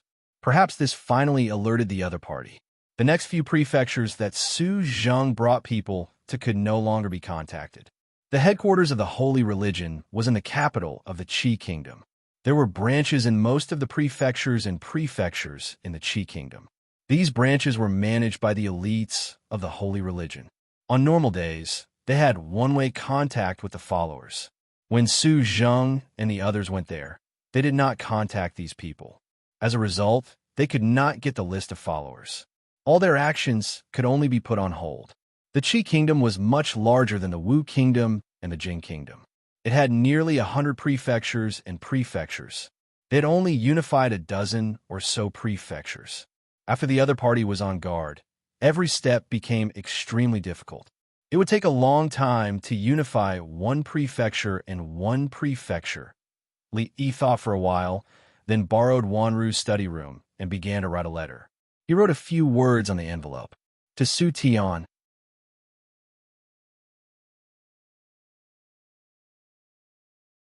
Chapter 11:15. They had to do things in a simple and straightforward manner. They had to solve the biggest problem with the smallest investment. The holy religion claimed to have 100,000 believers in the Qi kingdom. That was 5 or 6 years ago, and it was unknown how many there were now.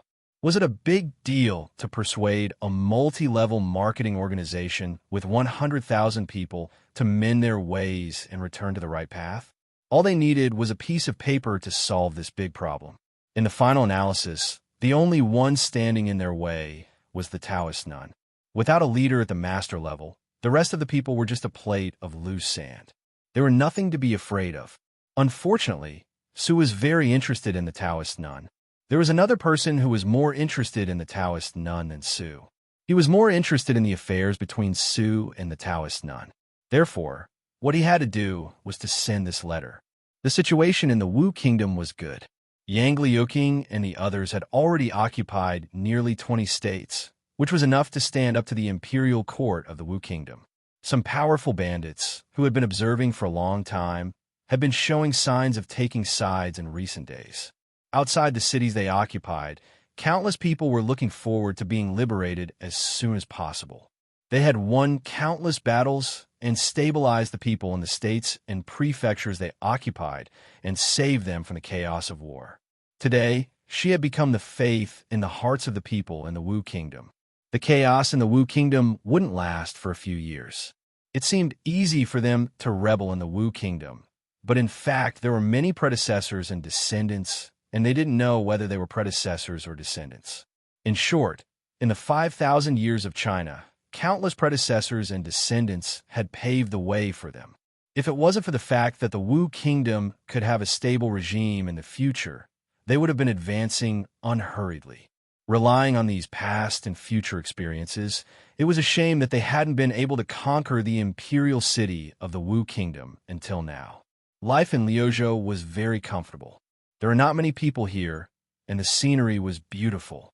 The river snail rice noodles were delicious. Li Yi had been to many prefectures, including those of the Jing Kingdom, the Qi Kingdom, and the Wu Kingdom. These prefectures were neither the most prosperous in industry nor the most prosperous in commerce, but overall, they gave people a good feeling. The scenery was beautiful, and the prefectures were extremely clean. In his mind, the livability index of these prefectures could be ranked in the top 5 among all the prefectures. Lin Wanru and Lin Yong were not very familiar with Liuzhou, but since they were born in the Qi Kingdom, they were more familiar with the place than Li Yi and the others. These days, Lin Wanru and Lin Yong brought them around. Li Duan liked to play. The main reason was that he didn't need to practice when he played. Moreover, he knew that when he went back this time, he would have to go to school with others. There wouldn't be many free and unfettered days. Old Fong was alone on this trip, but he wasn't when he was out having fun. His relationship with Lin Yong progressed rapidly. He often saw Lin Yong asking him for advice with a sincere face. It seemed that ever since he was hung on the tree by Fong, the two of them often got together, and no one knew what they talked about. Wanru was no longer considered an outsider in the Li family. Before Zamo and Ruoqing came into the family, she got along very well with Rui and Rui. She was one of Mississippi Lu's few friends. The friendship between the two had been forged several years ago. The last time they were in the capital, she even taught Rui how to read poetry. It seemed that from then on, Mississippi Lu only started to take the initiative to learn Liuzhou was not big. They would occasionally go out for a walk. In half a month, they had visited all the places, and there was no good place to go. Once people stopped, they would always want to find something to do. But this place was different from the Jing Kingdom. There weren't so many opponents who took the initiative to make trouble. It was also different from the Wu Kingdom. They couldn't casually rebel, and the days gradually began to become boring. Fortunately, there was Lin Yong to talk to him often. He didn't know if it was an illusion, but he always felt that after hanging out with Fong for a period of time, Lin Yong began to talk more. And as he chatted, the topic would always turn to Lin Wanru. Our Miss likes to eat sweet things since she was young. When she was young, she ate bad teeth. Later, she slowly changed, but she usually likes to eat some pastries. Lin Yong almost watched her grow up. Naturally, he knew her character and preferences very well. Also, Miss has been competitive and capable since she was young. Otherwise, Old Master wouldn't have handed the Lin family over to her. Lin Yong recalled the past and sighed. He said, actually, during that period of time, Miss didn't have it easy. The family didn't like her, and there were a lot of rumors and slanders outside. Miss had to bear all of it alone. After you came, Li brothers, everything changed. Lin Yong's face revealed a happy expression. He said, ever since you helped her deal with the second master, everyone in the family has been obedient to her. These few years, there hasn't been any more trouble. It's all thanks to you, Li brothers. It's all because of her own tricks. Li Yi shook his head. Among all the women he knew, the most competitive was probably Rui. But in fact, Mingzu and Wanru were the same kind of people as her. It was just that they focused on different areas.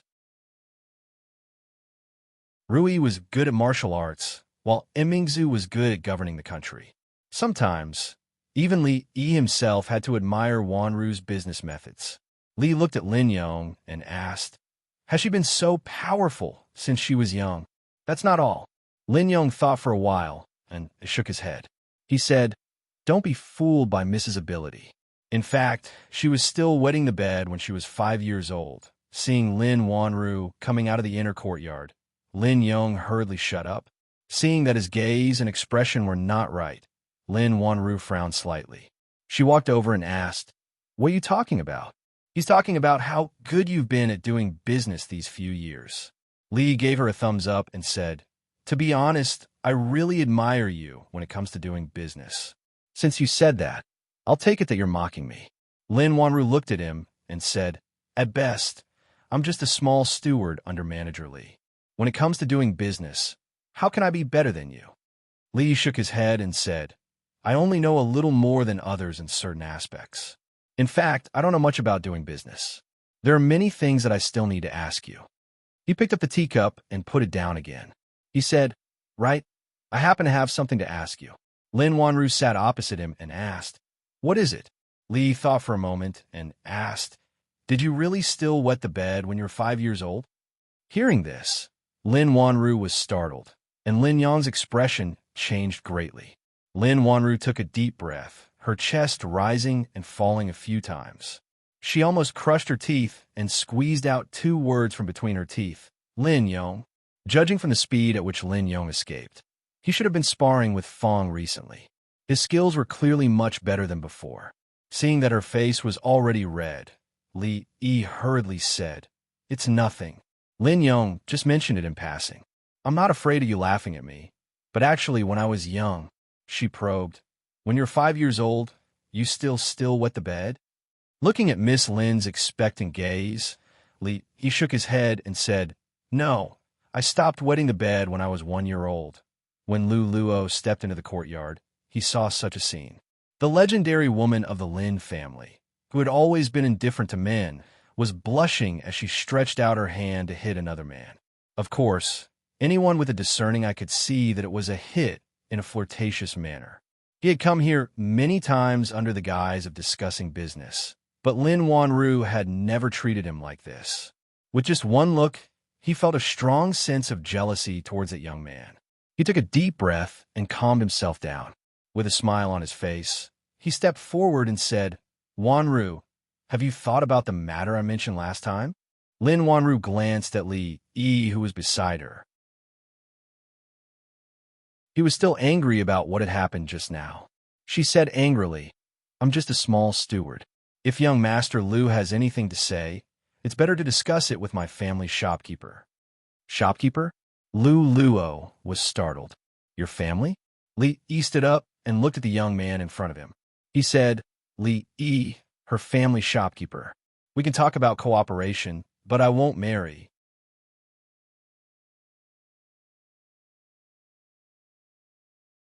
Chapter 11:16. The Lin family of Feng Prefecture was only a new family in the Qi Kingdom. The so-called new clans were naturally different from the Lu clan, which had been around for hundreds of years and had a deep foundation. In terms of prestige, wealth, and influence, the Lu clan, which had been around for generations, was far superior to those nouveau riche clans. In their eyes, the Lin family and the Qian family, which had been in the limelight for the past few years, were all nouveau riches. The wealth that they had accumulated in a short period of time might be comparable to that of a big family like the Lu family. However, their foundation was shallow, to the point that they had no foundation at all. If the Lin family and the Qian family were not backed by the third prince, and the Lu family was also one of the third prince's supporters, he would not have been so polite to them. At least, in the territory of Lu Prefecture, the Lu family did not have to be polite to anyone. He had put down his pride and visited the Lin family several times with great sincerity. He had already given the Lin family enough face. However, what Lin Wanru did just now was rubbing his face on the ground. If the head of the wealthy Lin family was only a lowly steward, who else in the world could be called a shopkeeper? This was an insult to him. Lu Luo stopped smiling and said calmly, "Miss Lin, the Lu family came with sincerity. I hope you won't play this kind of joke on me." Lin Wanru shook her head and said, "I'm not joking. This is really our shopkeeper. If that's the case, then there's nothing else to talk about." Lu Luo stood up and said this. He turned around and left. Although he did not say much, Li could still feel his strong resentment as he walked out of the door. Li looked at Lin Wanru and said, "It's over. You've offended the local bully. If he holds a grudge and seeks revenge, it will be difficult to do business in Lu Prefecture. What should we do then?" She sighed and said, "Lu Prefecture is not like Feng Prefecture. We have no one to rely on here. We can't win against them. What's there to be afraid of? Lu Zhou isn't even surnamed Lu. Do you think they'll chase you out?" Although Lu Zhou's surname isn't Lu, it isn't Lin either. Li thought about it carefully and said, "That's not necessarily true. If you carefully consider what happened last time, it might be possible to let it have the surname Lin." Lin Wanru looked at him and asked, "What happened last time?" Mississippi Lu walked over from behind and stopped beside him. She asked, "What happened last time?" "Last time? What happened last time?" Li thought for a moment and said, "It doesn't matter what happened last time. Anyway, don't worry about the Lu family. We have a strong foundation in Lu Zhou. We're not any worse than them. Don't worry. Fortunately, the branch of holy religion in Lu Zhou was already under his command." To put it in a small way, he had a certain foundation in the masses. To put it in a big way, he had a certain foundation in rebellion. He was not even afraid of Lu Zhou's government. Why would he be afraid of a mere Lu family? The Lu family. A young man looked at Lu Luo and asked. She refused. Lu Luo's face was gloomy. He nodded and said, "The Lu family is a small temple. It can't accommodate a big Buddha like the Lin family. There are so many women in the world. Why did you choose Lin Wanru?"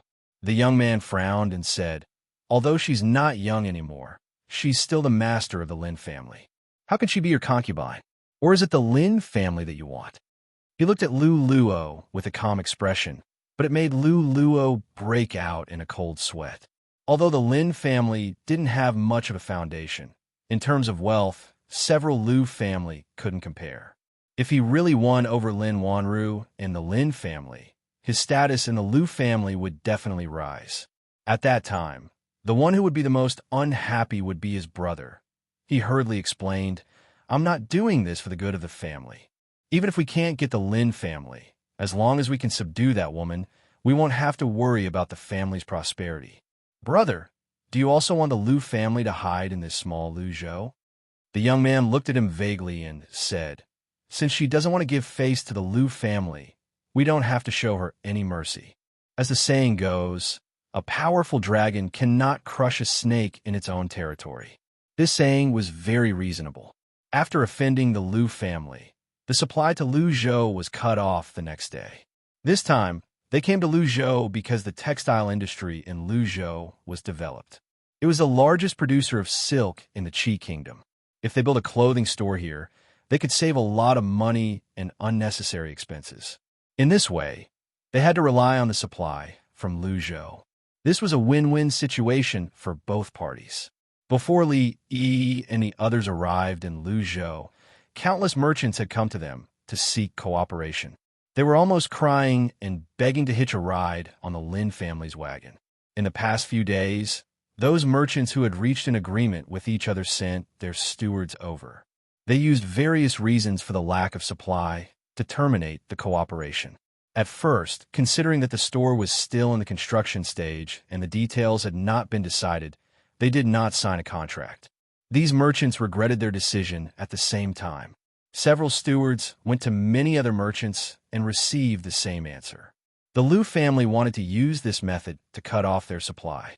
This was a childish but effective method. No one was willing to sell raw materials to them. Naturally, the store could not continue to operate. One of the stewards said anxiously, "Shopkeeper, please think of a way. We have already invested so much in Lu Zhou. If this happens, all the money from before will be wasted," another shopkeeper complained. "Merchants should keep their word. How can they go back on their word? This is clearly a trap for us. Shopkeeper, please make a decision." Lin Wanru looked at the anxious stewards and looked at Li Yi. She said, "Shopkeeper, you make the decision." Li Yi realized that the business world's Hua Mulan, Lin Wanru, Miss Lin's recent actions did not match her title at all. Every day, she would drink tea and chat with Rui and the others. She would even ask Rui to teach her a few self-defense moves. After hearing that Rui and the others had all learned the youthful technique, she completely ignored the business. The arrangements and deployment of the business in Liuzhou fell on his shoulders. She kept saying that she was a steward, but how was she a steward? She was clearly the fifth madam of the Li family. However, the fifth madam's attitude was the fifth madam's attitude. After all, he had been a hands-off shopkeeper for 5 years. He had to be more tolerant and tolerant of this willful steward. If she decided to wash her hands of the job and quit, where could he find such a good fifth steward? Li looked at Su Zheng, who was standing at the side, and said, "Envoy Su, sorry to trouble you." The Lu family. Lu Luo sat in the hall with a sneer on his face. The Lin family's business was very big. It had spread all over the Qi kingdom. It was much bigger than the Lu family's business. However, it should not be forgotten that this was Liuzhou, the Lu family's Liuzhou. In Liuzhou, even the tiger had to lie down and the dragon had to lie down. Lin Wanru did not give him any face. She did not give the Lu family any face. In Liuzhou, they would not be able to do anything. The Wu family. The Wu family's silk business in Liuzhou was not the best, but could be ranked in the top 5. At this moment, the master of the Wu family was sending the few people out of the mansion respectfully. He bowed to the person at the front and said, "Sir Envoy, please be rest assured. I will keep the people under control. They will not cause trouble for you." Su Zheng nodded with a cold expression on his face. The few shopkeepers of the Lin family followed behind. Each of them looked as if they had seen a ghost. Yesterday, just yesterday, they stood at the door of the Wu family. They did not even enter the main door. It had only been a day, but the master of the Wu family saw them as if he had seen his ancestor. To be more precise, he saw Envoy Su. It was not just the Wu family. They had gone to a few other families. The attitude of those family heads was exactly the same as the master of the Wu family. They easily signed a contract with the other party. Those stingy cheapskates all wanted to give them as much as they could this time. They could not refuse. The people of Liuzhou were terrifyingly simple.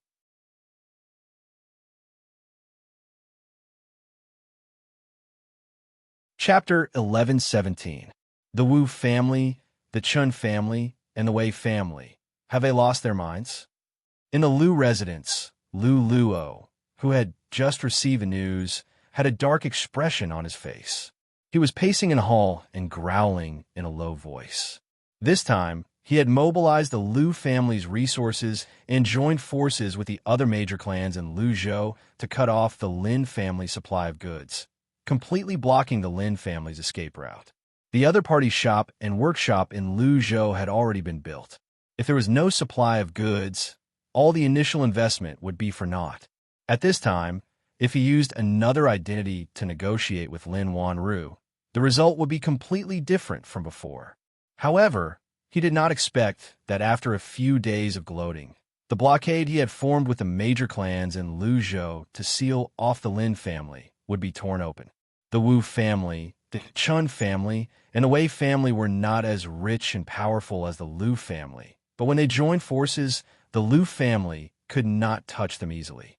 The problem was that they had previously promised him that they would unite to fight against the Lin family, who was an outsider.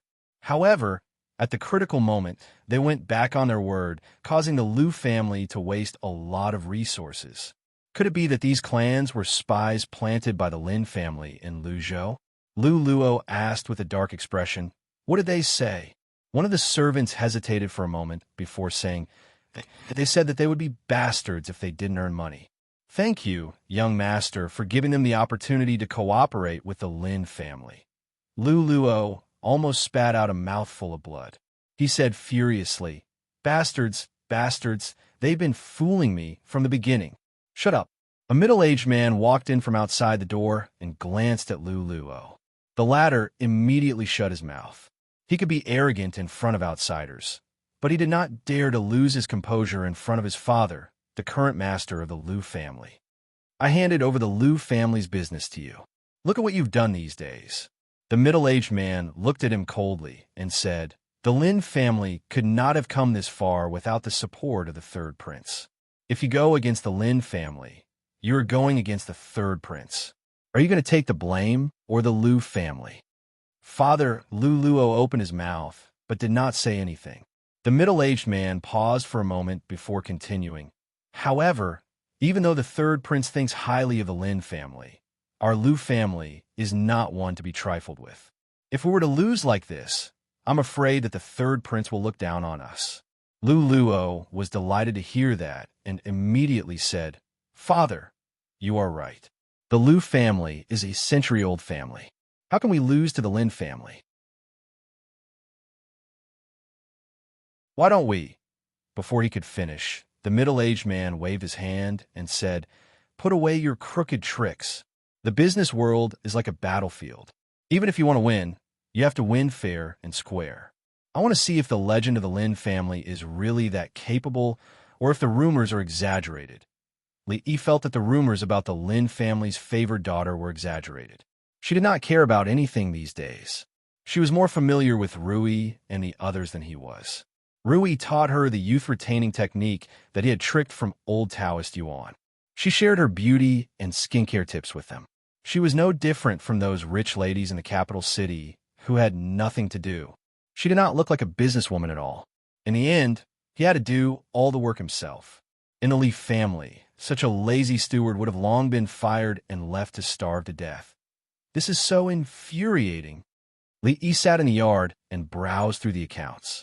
Lin Wanru's maid, Xiu came in and sat opposite him. She had her hair tied into 2 buns and looked sullen. Her angry look made her look a little cute. What's wrong? Li Yi asked casually. It's those people. The little girl put her hands on her hips, and the anger on her face had not dissipated. She said, We opened a clothing store, and they also opened a clothing store. They chose to open it before we open our store, and they even cut the price by 10%. They are clearly trying to steal our business. Xiu had been with Lin Wanru since she was a child. She followed her everywhere and traveled with her. She was very familiar with some things in the business world.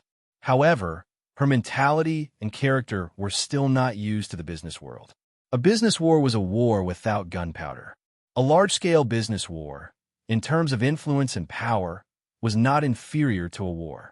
The difference was that a war was a real one. After the war, there would be a lot of corpses. After a business war, there would often be no bones left. If they do this, when we open in 2 days, there will be no customers. The little girl wiped her tears. She had been following the business expansion in Liuzhou from beginning to end. She had worked so hard for so long, but in the end, the peaches were taken by others. She felt so wrong that she was about to cry. Li Yi had a headache when he saw the girl cry. He hurriedly said, Don't cry, don't cry. It's just stealing customers. I will teach you a trick that can definitely steal all our customers. It's true. Xiu rubbed her eyes and looked at him with surprise. She trusted young Masterly very much. Sometimes, she even trusted him more than she trusted her own Mississippi. Because when her miss encountered something she could not decide, she would also listen to Li. Don't worry about it. Li put down the account book and said, Let's talk about something else first. Xiu how old were you with your miss? Xiu thought for a moment and said, 9 years old. How old was your miss at that time? I think 14 years old. Then, when your miss was 14 years old, did she still wet the bed? From the beginning, Li Yi saw Lin Wanru standing in the distance and looking at them from time to time. At a certain moment, she finally came over and asked, You and Xiu? What were you talking about just now? Li Yi said helplessly, You didn't teach her how to deal with the Lu family, so I had to teach her myself. Lin Wanru still looked a little doubtful and asked, That's all? That's all. Li Yi looked at her and said in surprise, Sure, was about to cry because of the Lu family's means. I just taught her how to deal with it. What else could I say besides that? I can't say that you still wet the bed occasionally after you were 10 years old, can I? Lin Wanru was stunned, and then her face began to blush and blush. Generally, people would not wet the bed after they were 1 or 2 years old, but before she was 14 years old, this kind of shameful thing would happen occasionally. This embarrassment lasted until she was 14 years old and then disappeared completely. But after she was 5 years old, the only one who knew about this matter, besides her, was Xiao, who slept with her at that time. How long had it been? The two closest people around her had actually betrayed her at the same time. Xiao, she clenched her teeth and turned to the inner courtyard. A puzzled look appeared on Li Yi's face. Did he say anything wrong just now? What's the point of venting your anger on Xiao? If you have the ability, come at me. In the Lu family, Lu Luo held a piece of paper in his hand and asked uncertainly, do they really give this kind of thing all over the street? The servant nodded and said, yes, young master. The shopkeeper and the shop assistant of their shop have a thick stack of it in their hands. They give it to everyone they see. The one in my hand was forced to me by them. It is said that they also recruited people and gave them 10 copper coins a day. Lu Luo looked at the paper in his hand and said with a smile, they cut the price by 10% on the first day, by 20% on the second day, by 30% on the third and fourth day. Half a month later, they actually cut the price by 90%. He put the paper on the table and said mockingly, they cut the price by 10%. Why didn't they give it away for free? The Lu family gave 10% of the profit, so the number of customers in the shop had multiplied over the past few days. They had the idea of small profits, but quick turnover. However, small profits, but quick turnover did not mean that the lower the price, the better. 10% of the price was far lower than the cost price. The more they sold, the more they would lose. If the people of Lu Zhou bought their goods on the last 2 days, even if the Lin family was wealthy and did not care about the loss of Lu Zhou, they would still become a joke in the business world. What the proud daughter of the Lin family, the Huang Mulan of the business world. It turned out that it was all just a rumor. In half a month, get someone to buy a lot of the Lin family's goods.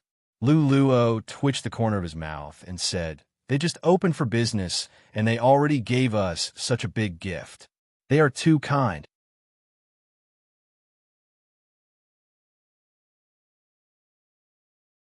Chapter 11:18.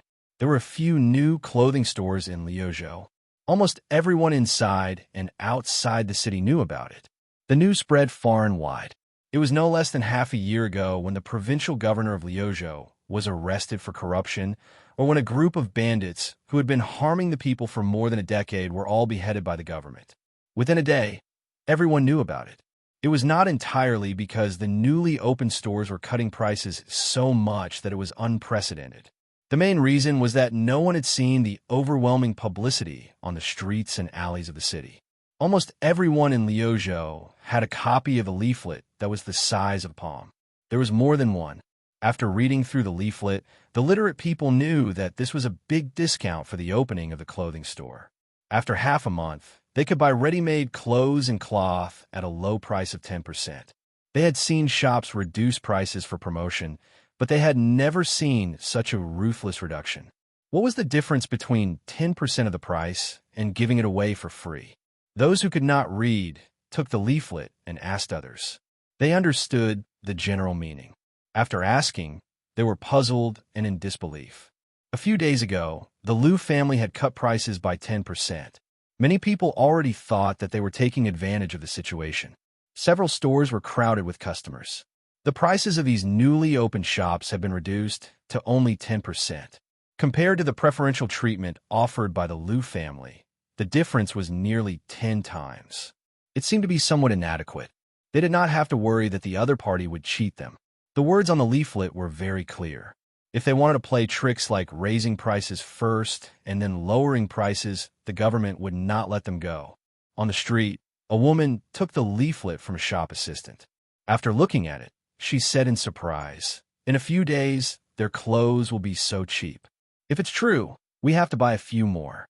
The man next to her said in surprise, "Didn't you just buy a few days ago? Why are you still buying?" The woman rolled her eyes and said, "Those are from the Lu family. How can the Lu family's things compare to the Lin family's? I've been looking forward to their store opening in Liuzhou for a long time. The prices are so cheap. It would be a waste not to buy them." The man hesitated for a moment and asked, "You bought so many clothes. Can you wear them all?" "I'm a woman. What's wrong with a woman buying a few beautiful clothes?" The woman looked at him and said with dissatisfaction, "Besides, no matter how many clothes I buy, aren't they all for you to see? What about me? You're a scholar, but you don't even know how to calculate." Buying a piece of clothing from the Liu family is equivalent to buying 2 or 10 pieces of clothing from the Lin family, but it's not even as beautiful as the Lin family. If I buy it this time, I won't have to buy it again this year. Do the math. How much money can you save? What about me? Do you not love me anymore? No, you didn't even buy me clothes. You really don't love me anymore. Did you fall in love with some vixen? Then let's buy it the man's side. The Lin family, the Lin family, the Lin family's underwear, the Lin family's perfume and soap, the Lin family's ready-made clothes, and the money he earned from selling his paintings were all given to the Lin family. Fortunately, although his wife spent a lot of money, she always kept her word. If she said she wouldn't buy it this year, she wouldn't buy it again this year. However, it seemed that there were only 2 months left this year. Before the Lin family's ready-made clothes shop opened for business, it had already attracted the attention of countless people. Regardless of how many people would patronize it, at least it was the first time in history that a few small shops could cause such a sensation. On the first day of the shop's opening, several shop assistants and shopkeepers were anxiously waiting, but there were only a few customers. Most of the people who came to take a look were asking if the 90% price reduction in half a month was true. Not a single person was really willing to buy. When the Liu family cut the price by 10%, the shop's threshold was almost trampled to pieces. Now that they had the same price as the Liu family, the shop was deserted. Comparing the two, it was really sad. "Sir, what are you looking at?" Seeing someone come in, a shop assistant hurriedly greeted him. "I heard that your shop will reduce the price by 90% in half a month." The man looked at the shop assistant and asked doubtfully, "Is it true?" "Absolutely." The shop assistant smiled and asked, "Sir, do you want to look at clothes? What do you want to look at?" The man glared at him and said, "Do you think I'm stupid to spend the money of 9 clothes to buy one? Why don't I come back in half a month?" "Sir, take care." Watching the customer leave, the shop assistant's face showed a polite but not awkward smile. "It's over." He walked in front of the manager and said, "If they all come back in half a month, we will lose a lot." Although the manager was also extremely nervous, he still comforted him. "This is only the first day. You have to believe and miss the second day." All the clothes in the shop were 20% off. There were more customers entering the shop than yesterday, but still no one was willing to buy. The third day, the fourth day, all the clothes and fabrics were sold at 30% off. There were more customers entering the shop, and a few people were willing to buy, but it was only a small number. Several shops added up only sold a dozen pieces. The Liu family. Haha! Liu Luo couldn't help but laugh. In the past few days, he had been paying attention to the situation of the Lin family's shop, so he was very clear about the situation there. The Liu family's main business was the silk fabric business. He was very clear about the profits. Once the price was cut by more than 50%, it would be a business that would definitely lose money. The more they sold, the more they would lose. What would they earn? Their reputation? He wanted to learn from the Liu family's methods, but he failed. He just had to wait for the Lin family to become a joke in Liuzhou. At that time, he would like to see how that Lin Wanru could be arrogant in front of him. Liu Luo laughed happily, but Xiao was about to cry. "What should I do?" She anxiously paced around in the yard. This was the fourth day.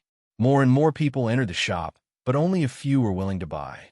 If this continued, the price would continue to drop, and they would lose money. Li Duan ran over with 2 candied haws in his hands. He handed one to her and said, "Sister Xiao, don't worry. This candied haw is for you." Xiao was not in the mood to eat the candied haw, so she returned it to Li Duan. Li Duan couldn't eat too, so he reached out and handed it to her again. "Aunt Lin, this is for you. Thank you, Duaner."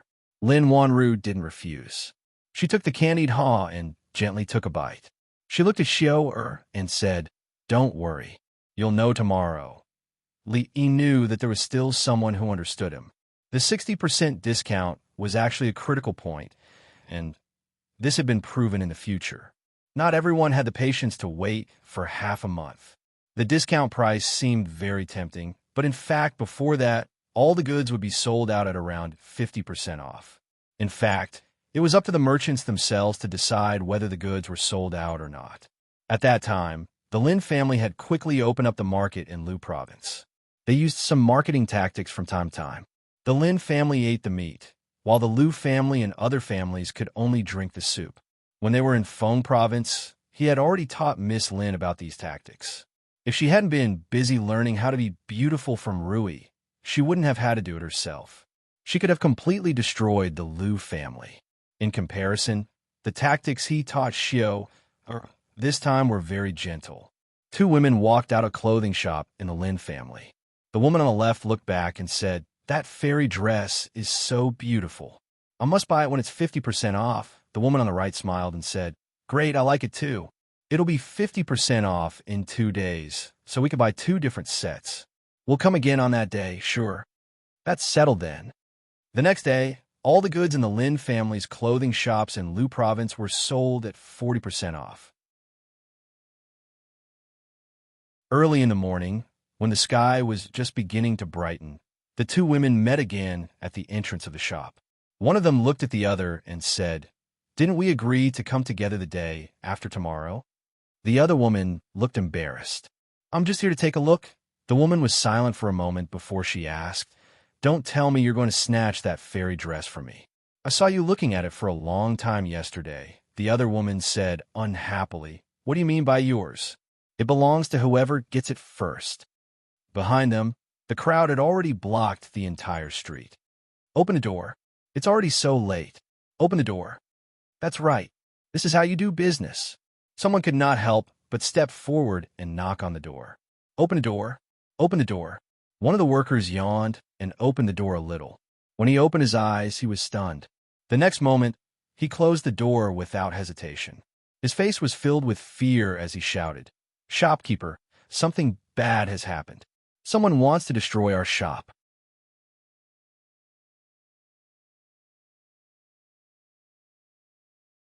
Chapter 11:19.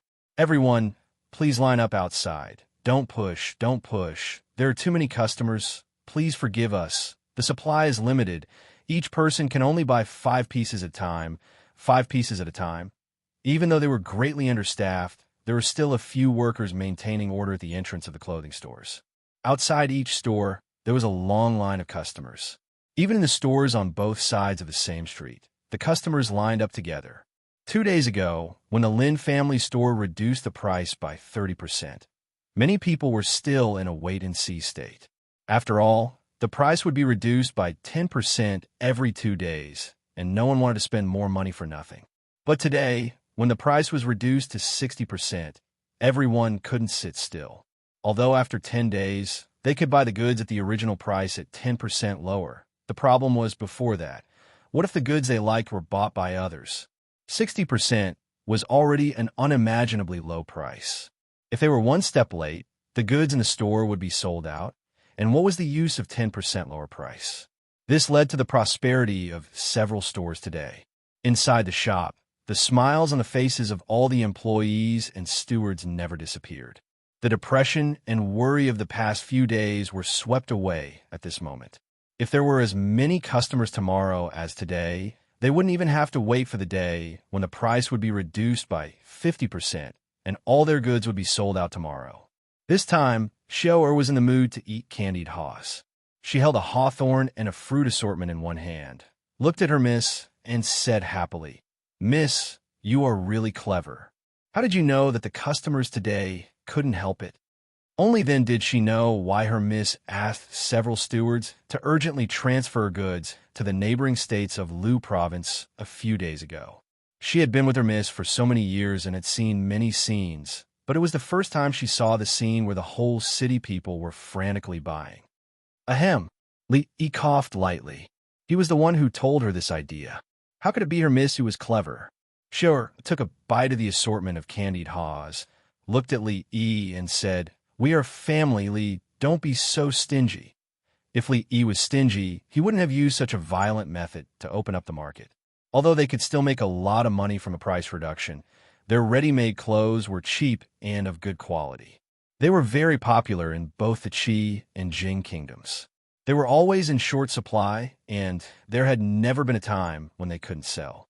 This time, he was only making a name for himself in Liuzhou and giving a portion of the profits to the people. What he gained was long-term development. Later on, they would organize membership events, birthday events, and the like. Then, they would be able to gain a firm foothold in Liuzhou. To be honest, Li did not care much about the business in Lu Province or even the Qi Kingdom. However, it was different for Xiu'er and Lin Wanru. He had no choice but to do something since he had nothing to do anyway. However, there were people who care more about the Lin family's business in Liuzhou than him. Lu Luo had just returned from outside. His face was frighteningly gloomy. He had just gone to the Lin family shop to take a look. The street was filled with people. As he walked through the crowd, his wallet and the jade pendant on him had been stolen. There were more than 10 people who stopped him and asked if he should queue up for him for 5 taels of silver each time. He thought that the Lin family's ready-made clothes shop would be deserted as usual. It would not be until 10 days later that the people who had been waiting for a long time would rush to buy the clothes at a low price. By then, the Lin family would lose everything they had invested in Liuzhou. However, today was only the 5th day, and things had developed in a direction that he had not expected. There was a long queue outside every Lin family shop. He had lived for more than 20 years and had never seen such a grand scene. Even the biggest temple fair in Liuzhou City was not as grand as this. Although 60% of the price was already very low, with such a large sales volume, it was enough to ensure that they would not lose money. This was like a slap to Lu Luo's face. With the Lin family's interference, unless the Lu family reduced the price from 90% to 70% or 60% in the future, there would not be much effect. More importantly, after this, the Lin family shops would completely enter the sight of the people of Liuzhou. The first to be affected would be the Lu family's business. A shopkeeper had already reported that the Lu family shop did not have a single customer today. A servant beside him raised his head and asked, "Young master, what should we do? They are limited to 5 pieces per person. Even if we want to buy, we won't be able to buy much." Lu Luo thought for a moment and said, "Go find more people. In 2 days, when they reduce the price to 40%, we must buy all of their goods before anyone else." "But young master, I think that before they reduce the price to 40%, all of their goods will be sold out." "Then 50% it is." Lu Luo gritted his teeth and said, "This time, the Lu family suffered losses because of them. This time, we must earn back all of it." After the meal, Li Yi took Ruoqing out for a walk. When they came back, they saw more than 10 carriages parked in front of the mansion. Lin Yong was directing them to unload the goods. He first helped Ruoqing back to rest. When he came out again, he walked to the courtyard and sat down. He asked Lin Wanru, who was sitting opposite him, "Have the goods arrived?" Lin Wanru nodded. "Just arrived. Logically speaking, they should have arrived a few days ago. It took me some time to transport the outdated models from the other states. After the influence of the past few years, some of the common people in the Jing Kingdom and the Qi Kingdom had learned to follow the fashion trend. The ready-made clothing stores would also introduce new styles in time. Those outdated styles would be eliminated and lowered to a lower level. Then, they would target the low-end market and sell them at a low price. He thought for a moment and looked at Lin Wanru. He asked, "You're not thinking of canceling the limit of 5 pieces per person, are you?" "Not all." Lin Wanru shook her head and said, "I just feel that 5 pieces is too few. Many customers have objections. Why don't we change it to 500 pieces?" Li Yi thought for a moment and asked, "Won't this be too much?" Lin Wanru sighed and said, "If we don't go too far, they will go even more. Don't offend women, especially smart women." Li Yi concluded another life philosophy. It had been a day since the Lin family shop reduced prices by 50%. Lu Luo looked at a servant with a gloomy face and said, "I told you to get more people to line up. What are you doing?" The servant looked bitter and said, "Young master, you told us to go earlier. I got up before dawn, but who knew that there would be a long line in front of their door?" Lu Luo looked at him and asked expressionlessly, "Are you blaming me for not thinking it through?" "I wouldn't dare." The servant hurriedly shook his head and said respectfully, "Young master, from tomorrow onwards, each person can buy at most 500 pieces. I won't sleep today. After they close tonight, I'll bring some people to guard their door. This time, there won't be any problems. If there's a problem this time, don't come see me again." "Don't worry, young master." The Lin family's ready-made clothing store had been selling at half price for a day. After the craze 2 days ago, the number of customers did not decrease. Instead, it increased. However, the people who got up before dawn the next day to line up realized something. A group of people with straw mats and quilts wrapped in them were sitting in front of the big stores. It seemed that they had been here since last night. This scene naturally made them speechless. It was already very cold at night in Lu Province. To actually line up since last night just to buy a few pieces of clothing, this was more than crazy. It was a little crazy. Even the shop assistant who opened the store in the morning was shocked. After the store opened, those people threw the straw mats and quilts aside and swaggered into the store. Because the store space was limited, only about 10 people could enter at a time. The shop assistant smiled and asked, "Sir, please take a look first. Call me if you like anything." The first man who entered the store waved his hand and said, "I'll take all of these in your store." At the same time, the same situation happened in all the big stores of the Lin family.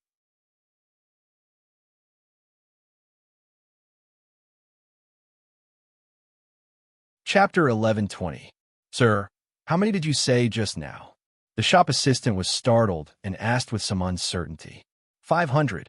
The man frowned and said, "I want all of these in your shop.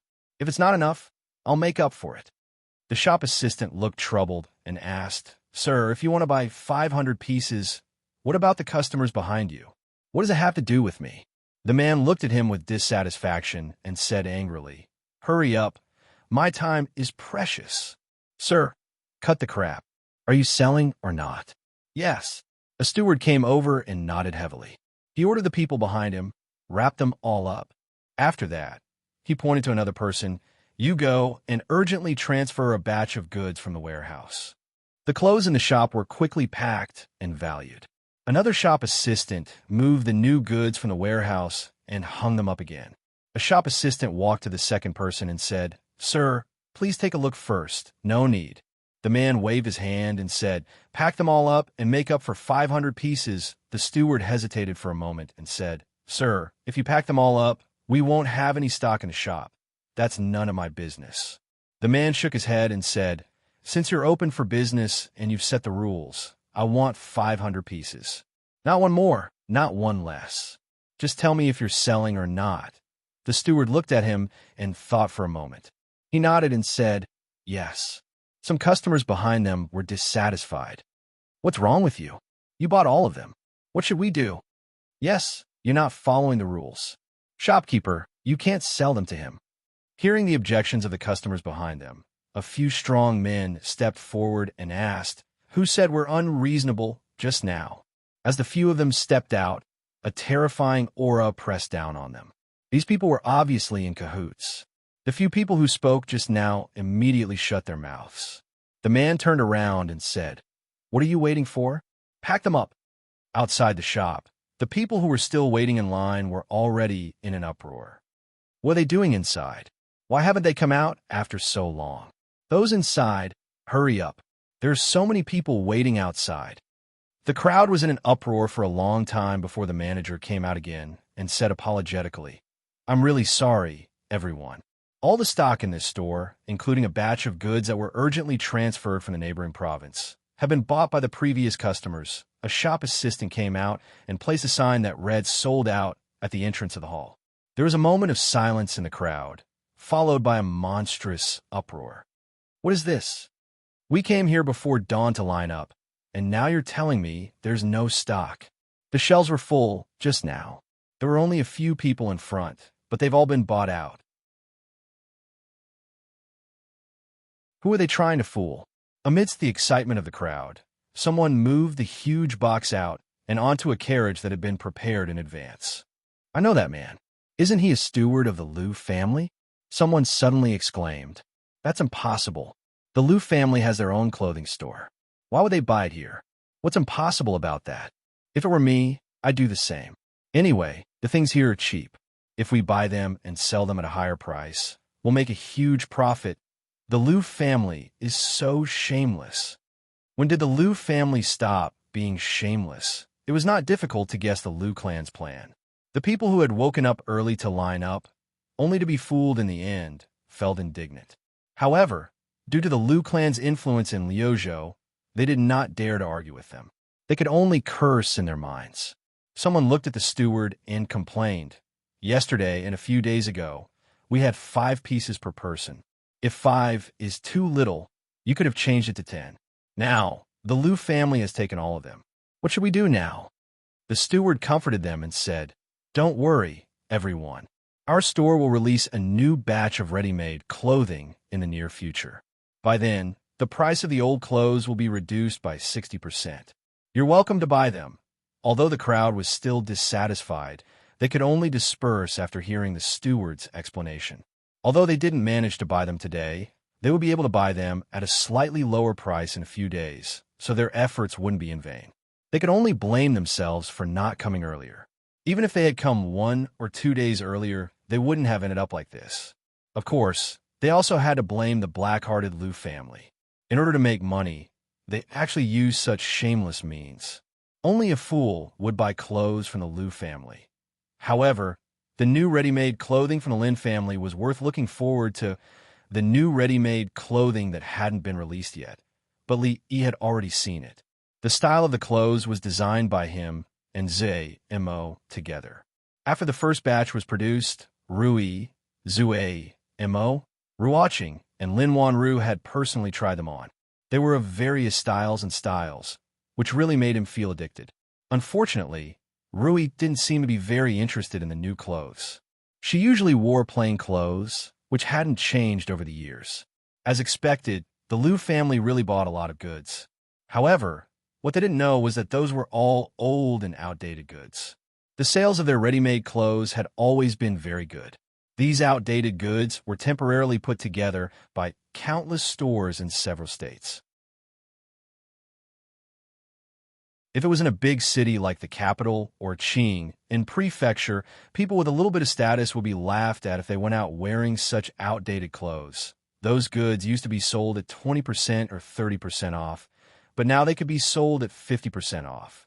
They had to thank the Liu family for dumping them all at once. This time, I have to thank the Lin family. Lu Luo had a victorious smile on his face. Although the development of things had deviated from what he had imagined, he still felt some sense of achievement in his heart to be able to make the Lin family suffer such a hidden loss.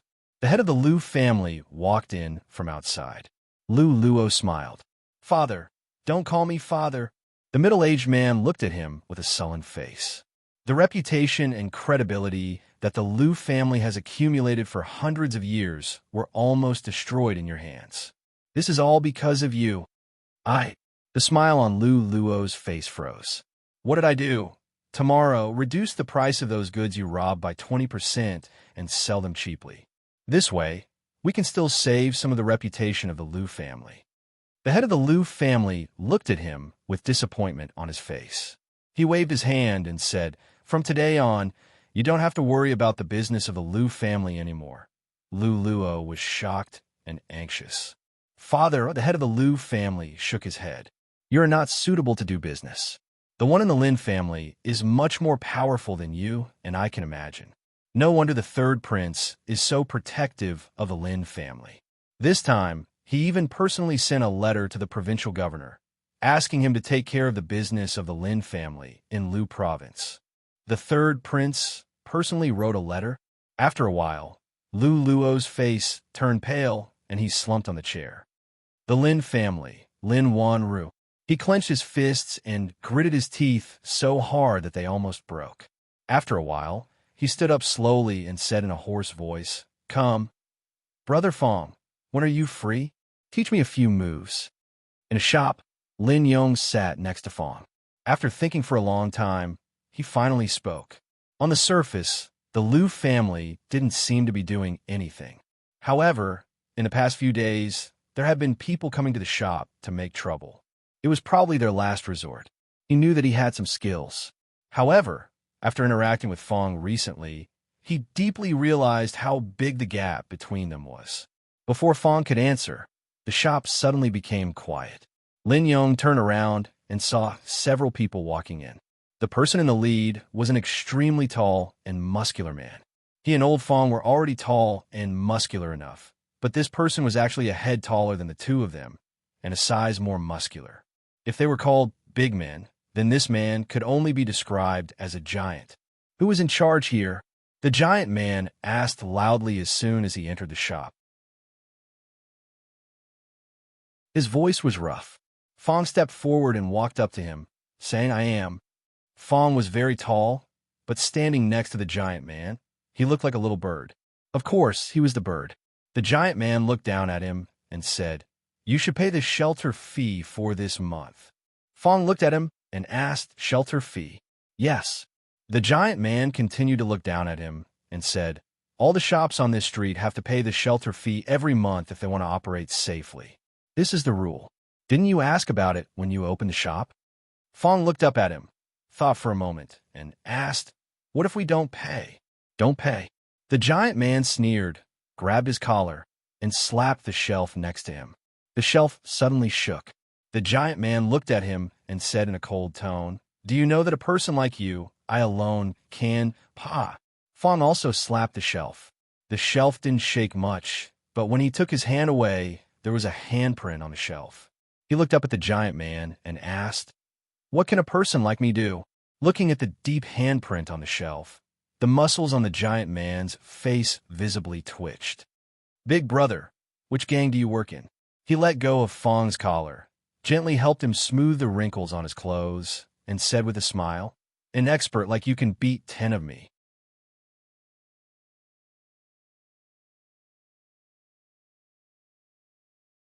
Chapter 1121. The Liu family helped the Lin family clear the backlog of a few states, and the next day, they sold them out at a very low price, almost as if they were free. It seemed to be more generous than the Lin family's promotion a few days ago. It showed that there were smart people in the Liu family. In fact, for a large clan like the Liu clan to be able to last for decades and even survive the change of dynasties, if they weren't smart enough, they would have long been swallowed up by others. Not even their bones would be left. The Liu family was different from the Lin family. The Lin family was a pure business family, while the Liu family only dabbled in business to accumulate wealth and support the family to do more important things. Business was not the foundation of their family. It was normal for a big family to hand over the family business to a younger generation who was not the eldest son of the legal wife. This time, they lost some money, but they won back their credibility. The money was nothing for the Liu family. The head of the Liu family came to the Lin mansion to apologize in person today. He said that everything that happened these days was made by Liu Luo alone, and it didn't represent the position of the Lin family. He had punished Liu Luo severely and hoped that the Lin family wouldn't take it to heart. To show his sincerity, he also brought some expensive gifts. Li estimated that the value of those gifts was several times the loss of the Liu family this time. After the head of the Liu family left, Li was wondering whether all the big families in the Qi kingdom were so polite and kind. At this time, the provincial governor of Liuzhou came to visit. Although the provincial governor didn't bring any gifts, his attitude was better than that of the head of the Liu family. He said that if the Lin family encountered any difficulties in Liuzhou, they could just ask him.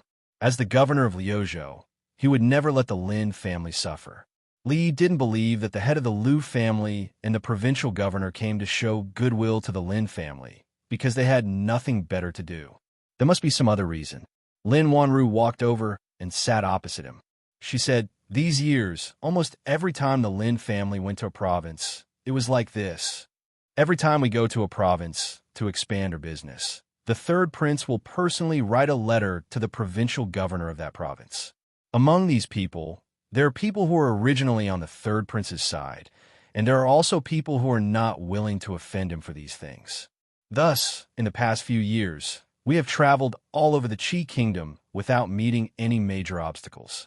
Lin Wanru looked at him and asked confusedly, "What did you say to the third prince when you left Fengzhou?" Nothing, Li Yi said in surprise. I just asked him to take care of the Lin family. These years, the third prince had done more than just take care of the Lin family. Lin Wanru stared at Li Yi. She didn't believe that the third prince would spare no effort to support the Lin family just because of what he said years ago. Maybe it's because I helped him before. Seeing that Lin Wanru was looking at him, Li Yi thought for a while and said, Once, your first prince sent an envoy to the Jing kingdom, saying that he wanted to unite with our princess royal by marriage. The princess royal is very good at governing the country and is very important to the Jing kingdom. Of course, I didn't agree. You also know that if Zhao Zheng marries the Jing kingdom, the third prince will have no hope at all. I helped him indirectly that time. I think maybe it's because of this reason.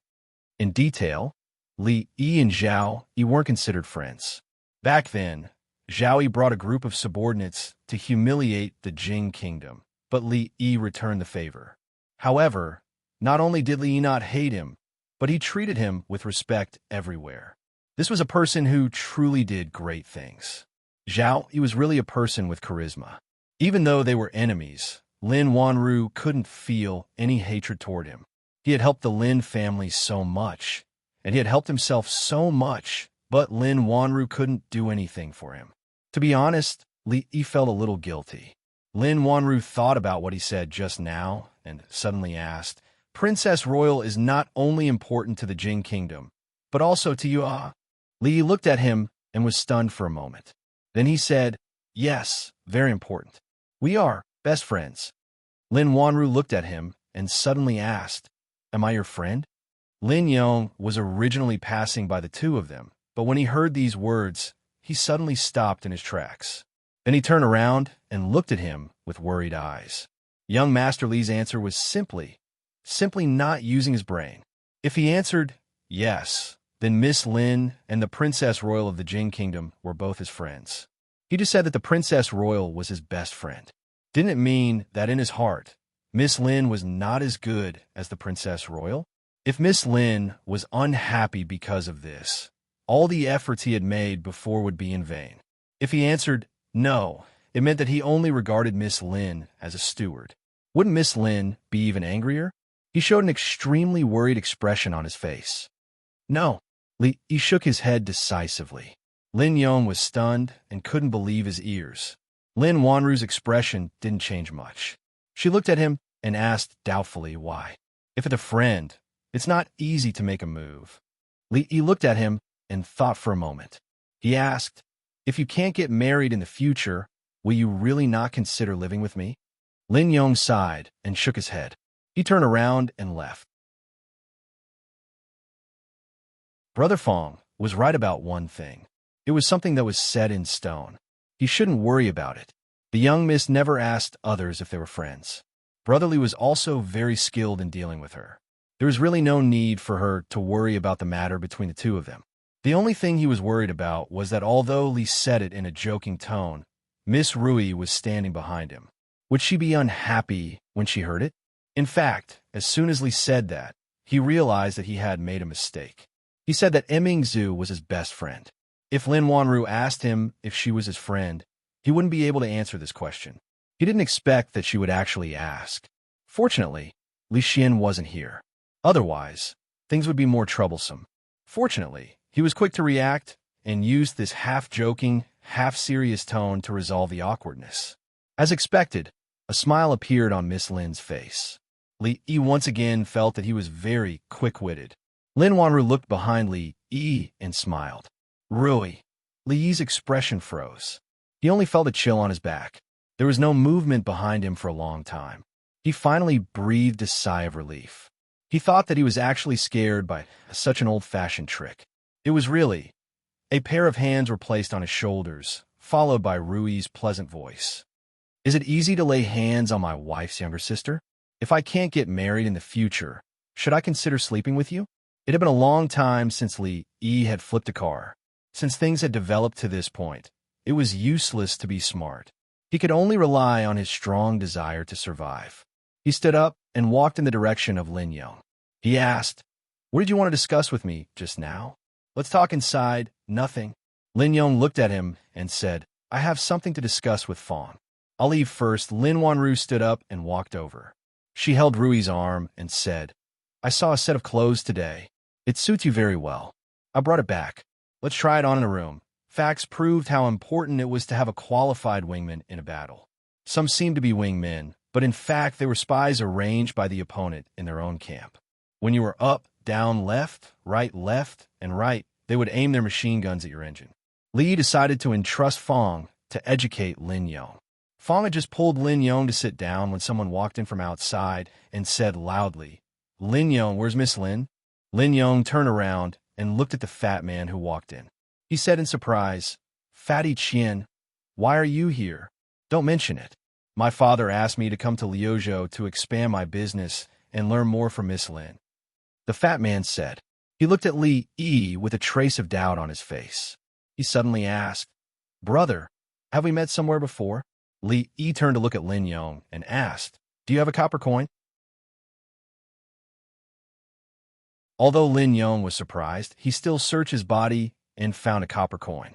Li Yi threw the copper coin to the fat man and said, We're even.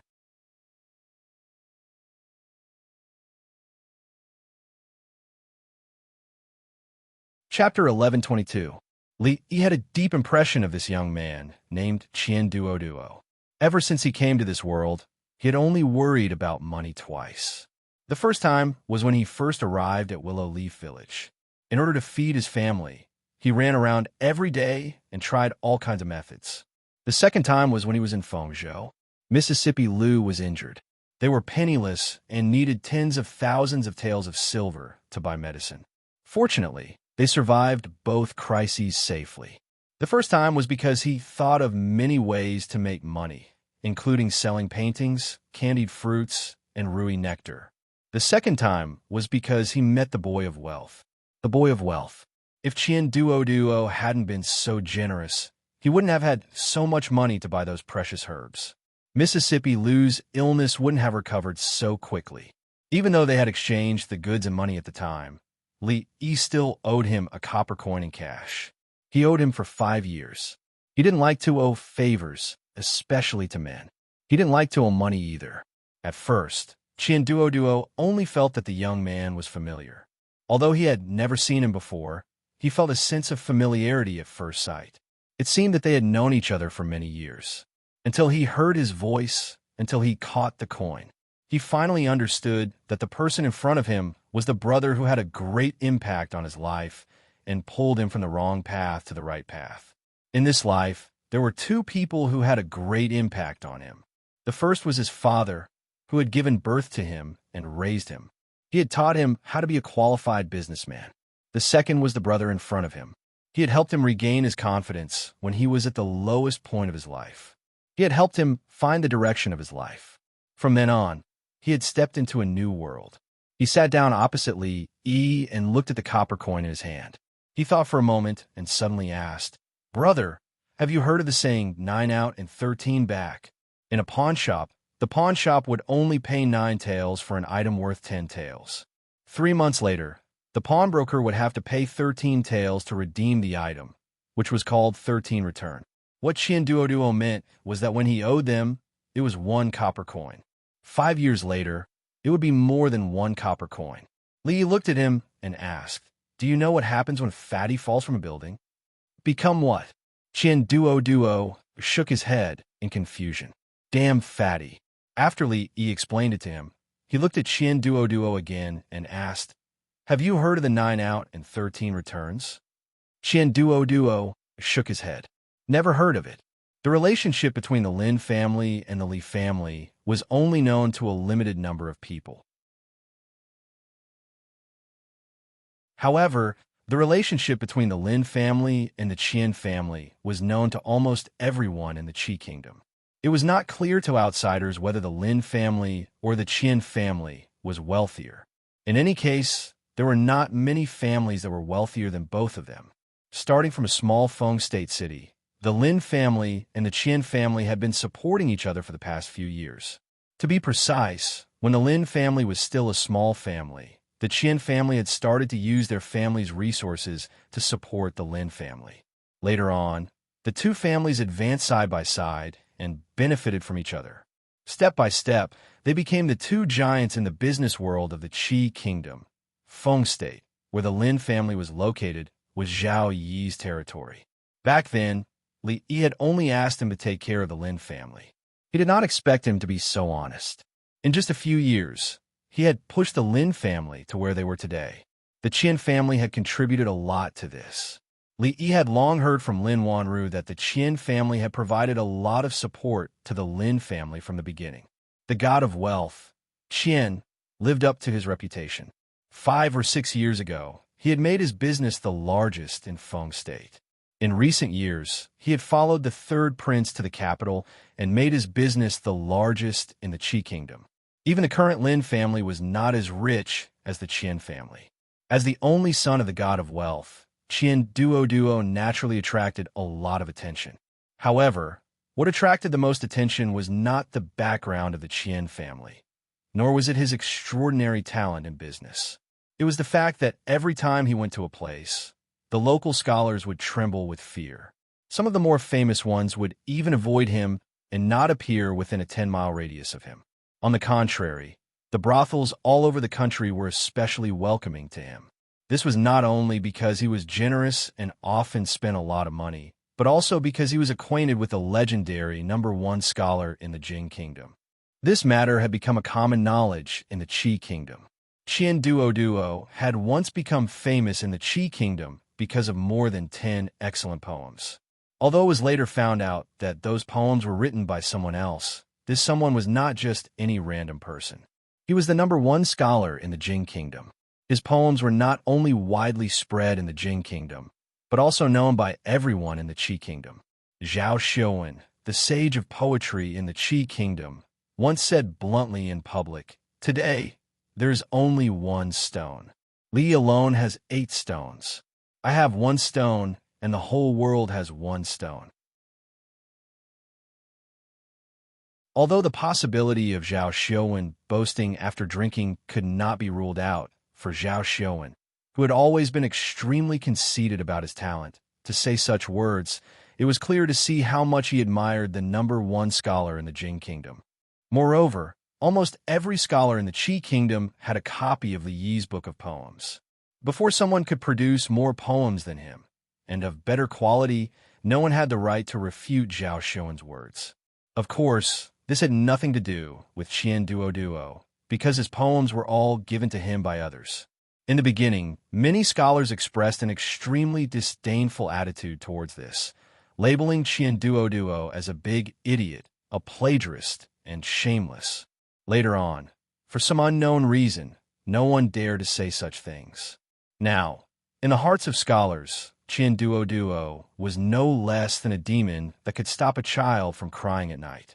It was said that when a few famous scholars in Lu Province heard that he had arrived in Lu Province, they fled the state capital overnight and built a hut to live in. These were all things that Li Yi only found out later.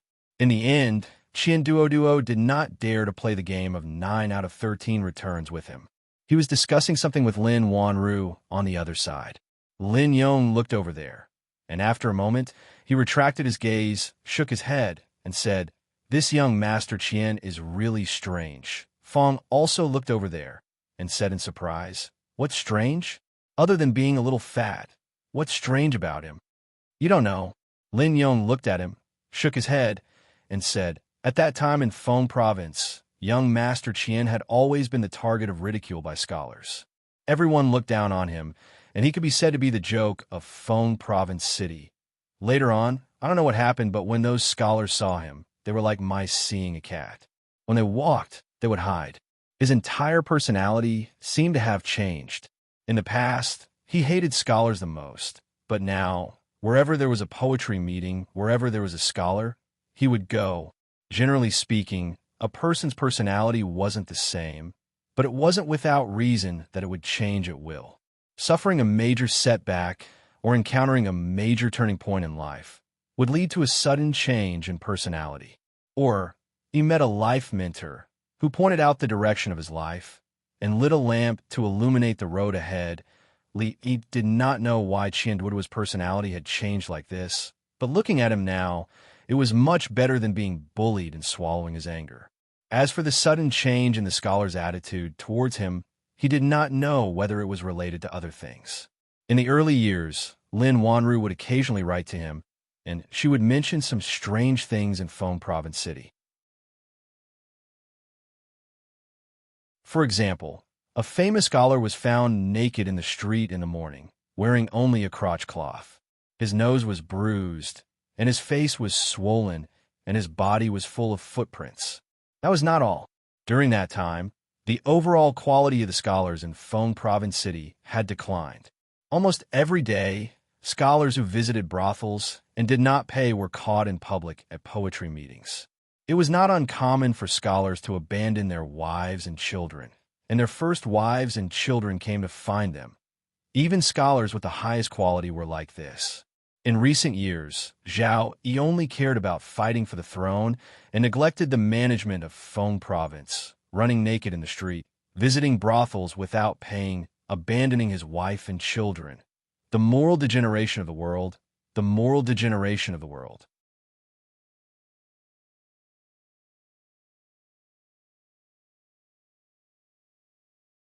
Chapter 11:23. The business of the Lin family and the Qian family were closely related in many ways. According to Qian Duoduo, the reason why he came to Liuzhou was that his father, the god of wealth Qian, felt that Miss Lin was very good at doing business and asked him to come over to learn some things. Qian Duoduo was the son of the god of wealth Qian, but he did not inherit the god of wealth Qian's ability to make money. Instead, he figured out a lot of his ability to spend money. Moreover, he was a very strange person. When he was generous, he would spend a lot of money without batting an eyelid. When he was stingy, he would remember a copper coin for 5 years, and he still remembered Jiu Qian. 9 out, 13 back. Qian Duo and Lin Wanru talked for a while. When he walked over again, he suddenly stopped in front of Li Yi and bowed to him. Li Yi said in surprise, "What are you doing?" Qian Duo looked up at him and said seriously, "Brother Li has given me a new life. I deserve this bow." Fong and Lin Yong looked at him, and then at Li Yi in surprise. Fong didn't know Qian Duo, but Lin Yong knew him a long time ago. However, he didn't know when Li brothers had given him a new life. Li Yi waved his hand and said, "It's a small matter. You don't have to be so polite. It's a small matter for Brother Li, but it's a big matter for me." Qian Duo shook his head and said solemnly, "Brother Li once told me that money should be spent wisely. In the past, I spent 1,000 taels of silver, but I couldn't win the smile of the prostitutes in the brothel. Instead, I was laughed at by those poor scholars. Those years, I was really bitter." Qian Duo's tone was sad. Speaking to this point, his tone changed, and he said, "Later, after Brother Li's advice, every time I went to a place, I spent 100 taels of silver, and I could subdue all the idlers in the city. Whoever laughed at me, I let them beat them up. I spent another 100 taels of silver, and I could spread the news that they visited prostitutes without paying. I spent another 100 taels of silver, and the whole city knew that they didn't pay for prostitution. I spent another stop." Seeing Qian Duo's spittle flying, Fong and Lin Yong's eyes began to change. Even Lin Wanru came over. Li Yi hurriedly reached out and stopped him from continuing. If he allowed him to continue slandering him out of thin air, his lifelong reputation would be ruined in a day. At that time, how old Fong and Lin Yong would think of him wasn't important. How did Miss Lin see him? Her impression of him had worsened. What if he couldn't make a move against her in the future? Qian Duo didn't continue. He bowed to him again and said, "I've always wanted to say thank you to Brother Li in person. I've finally waited for you today." To Li of Li Chio, but to him, Qian Duo, this was the light that tore open the darkness, and it established a new direction for his life. It allowed him to be reborn, to hold his head high, and to become a new man. Kindness was akin to giving him a new lease on life. Lin Wanru looked at Li Yi with interest, as if she was getting to know him all over again. Li Yi took a deep breath, looked at Qian Duo, and changed the topic. "You said you just came from the capital. How is the situation in the capital? Is the third prince doing well?" The third prince has always been good. Qian nodded and said, regarding how to deal with those sanctimonious so-called scholars, I have accumulated some experience in the past few years and have many new ideas.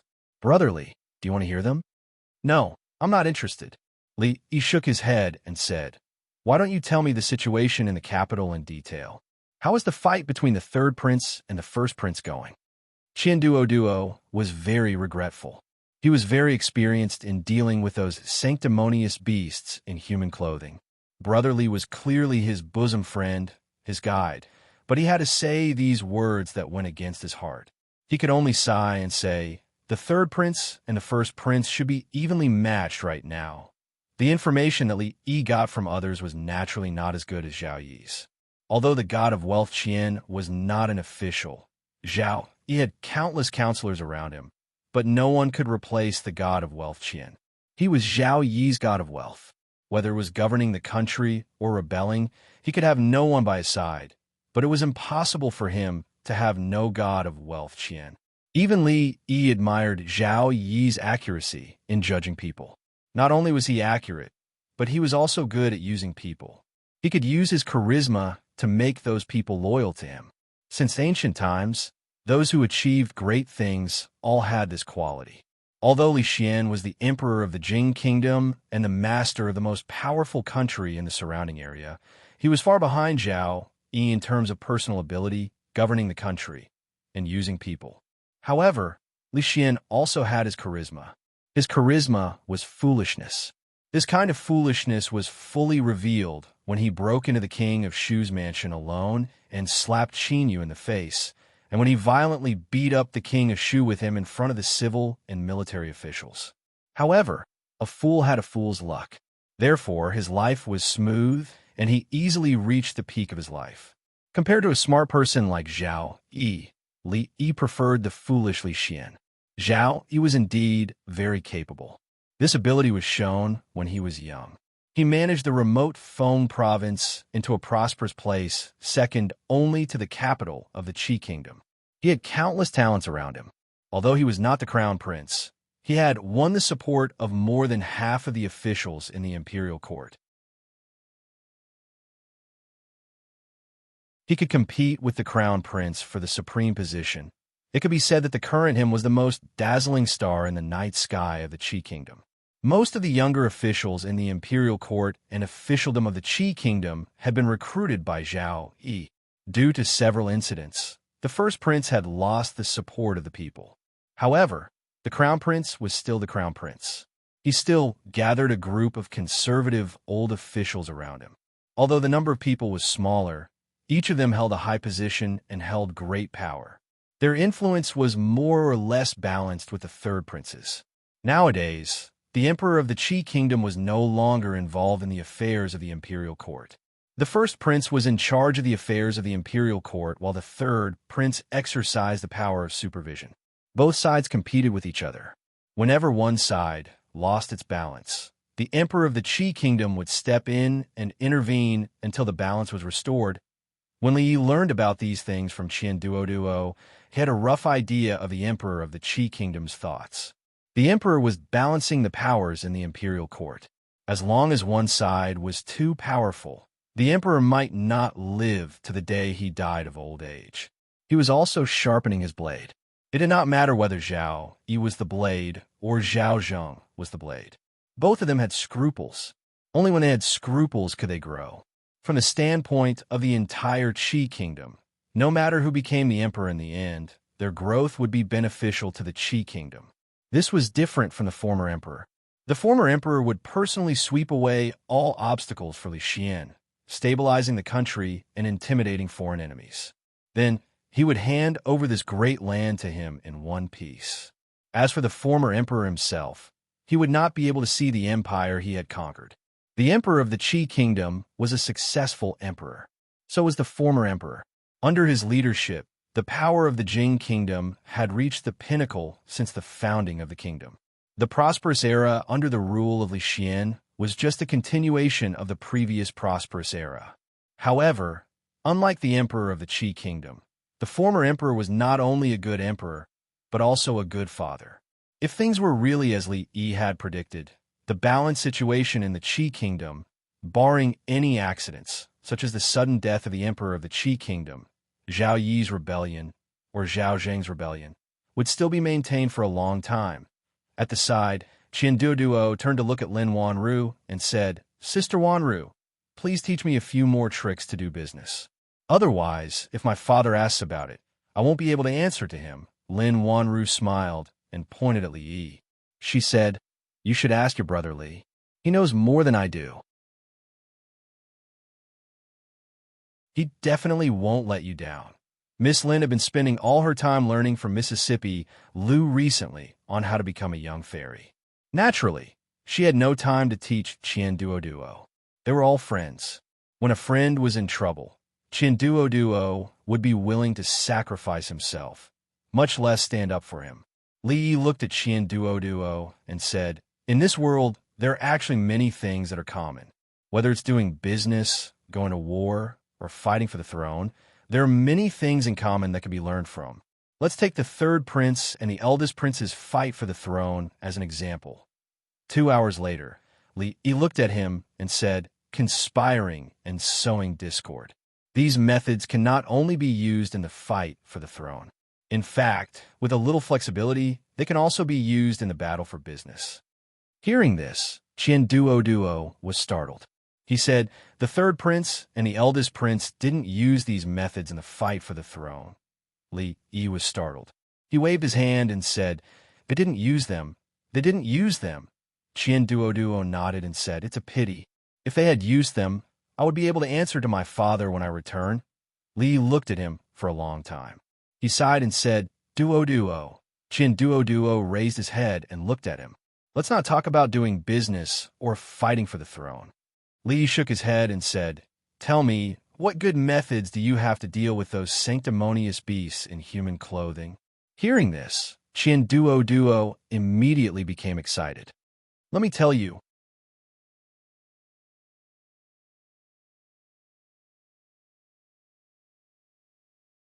Chapter 1124. In fact, Li Yi was not good at being a teacher, not at all. Whether in Willow Village or in the Imperial Palace, he taught those children, the Pope, the Princess, and the Pope with a playful attitude.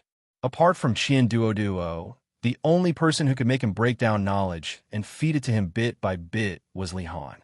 Li Han was now the Dean of the College of Mathematics in the Jing Kingdom. He had full power and was envied by all the princes. Qian Duoduo was now the leader of the Qi Kingdom. Qi Kingdom, the Qi Kingdom's anti-scholars alliance. Although he was the only one in this alliance, he could make all the fake scholars in the Qi Kingdom turn pale at the mention of Qianduoduo's name. In terms of achievements, he was not inferior to Li Han.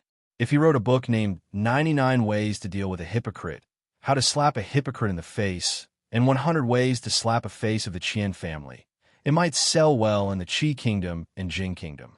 However, his achievements were not in the business world or the imperial court. His achievements were in slapping people's faces. In this aspect, he had surpassed his master. Li Yi really could not teach him anything. After understanding the situation in the capital of the Qi Kingdom, this was the only thing he could do for him and the third prince. Qian Duoduo, on the other hand, wanted to stay here for a few more days. Over the past few days, he seemed to have understood something from his conversation with Li Yi, but at the same time, he seemed to have understood nothing at all. Perhaps after a few more days of conversation, that layer of window paper would be revealed. However, if he did not go back, he would have to stay in Liuzhou for the new year this year. His father, the god of wealth, once set a rule that no matter how big the business of the Qian family was, no matter how busy they were, they had to go home for the new year. Since he was very young, his father did not accompany him. He was always traveling outside, and sometimes he could not see his father for several months.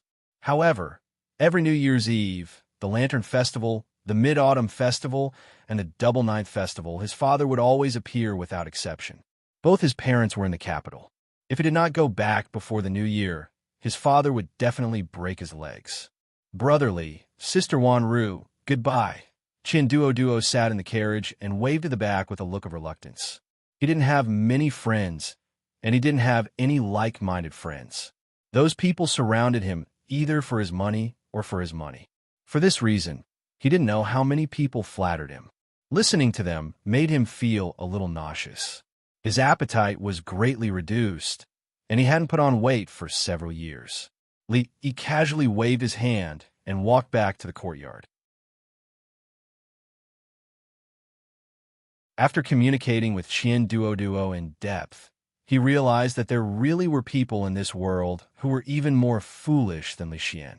This time, he might have really wasted his breath. It was almost New Year's Day. Ruoqing was already a few months pregnant, and her pregnancy was starting to show. Zue, Imo, supported her and paced in the courtyard. Li Duan could already pull Li Mu to play on the swing with him. With Yongming by his side to protect him, there would be no accidents. Lin Wanru also spent New Year's Day in Liuzhou this year. A long time ago, the Lin family didn't care about her at all. In these years, even during New Year's Day, she was still traveling outside to expand her business. This was the third year after the change of the era of the Jing Kingdom. It had been more than 3 years since Li Yi returned to the Jing Kingdom. It was the 4th year of Jingping. No matter what, it was time for the family to reunite. Qi Kingdom, the capital of the Qian family. The capital was the most prosperous place in the Qi Kingdom. God knew how many powerful families lived in it. They could stir up the entire Qi Kingdom with a single move. The Qian family might not be the most powerful family in the Qi Kingdom, but they were the richest. No clan was rich enough to place 2 pure gold lions in front of their house. Other clans were rich enough to hide their wealth, but the Qian clan clearly told everyone that the Qian clan was very rich, very rich. In the capital, such a showy family usually didn't have a good end. But the Qian family didn't seem to care at all. When there were disasters in other provinces, the Qian family donated the most money and often gave porridge and rice. Their good reputation spread throughout the capital.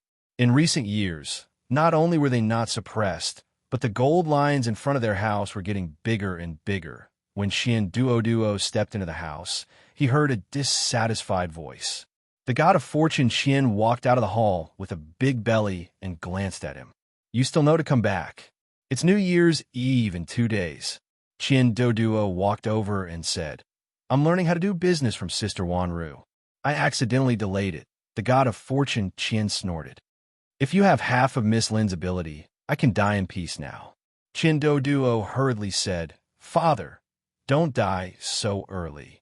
Otherwise, the Qian family's wealth will be squandered by me sooner or later. When the god of fortune Qian picked up the broom in the yard, Qian Duoduo had already run away. The god of fortune Qian pointed at Qian Duoduo's back and scolded, Bastard, if you are enlightened, marry a wife, have a son, and leave the Qian family descendants. It doesn't matter if I die now. What's the matter, god of fortune? Why are you so angry? A voice came from the door. The god of fortune Qian looked back and said, What kind of wind blew today that blew you two here again? Yang Yinzhou and Zhao Xiuan cupped their hands to him at the same time and said, Let's talk inside. Father, the tea is here. Qian Duoduo came over with a few cups of tea and turned to leave. Stop.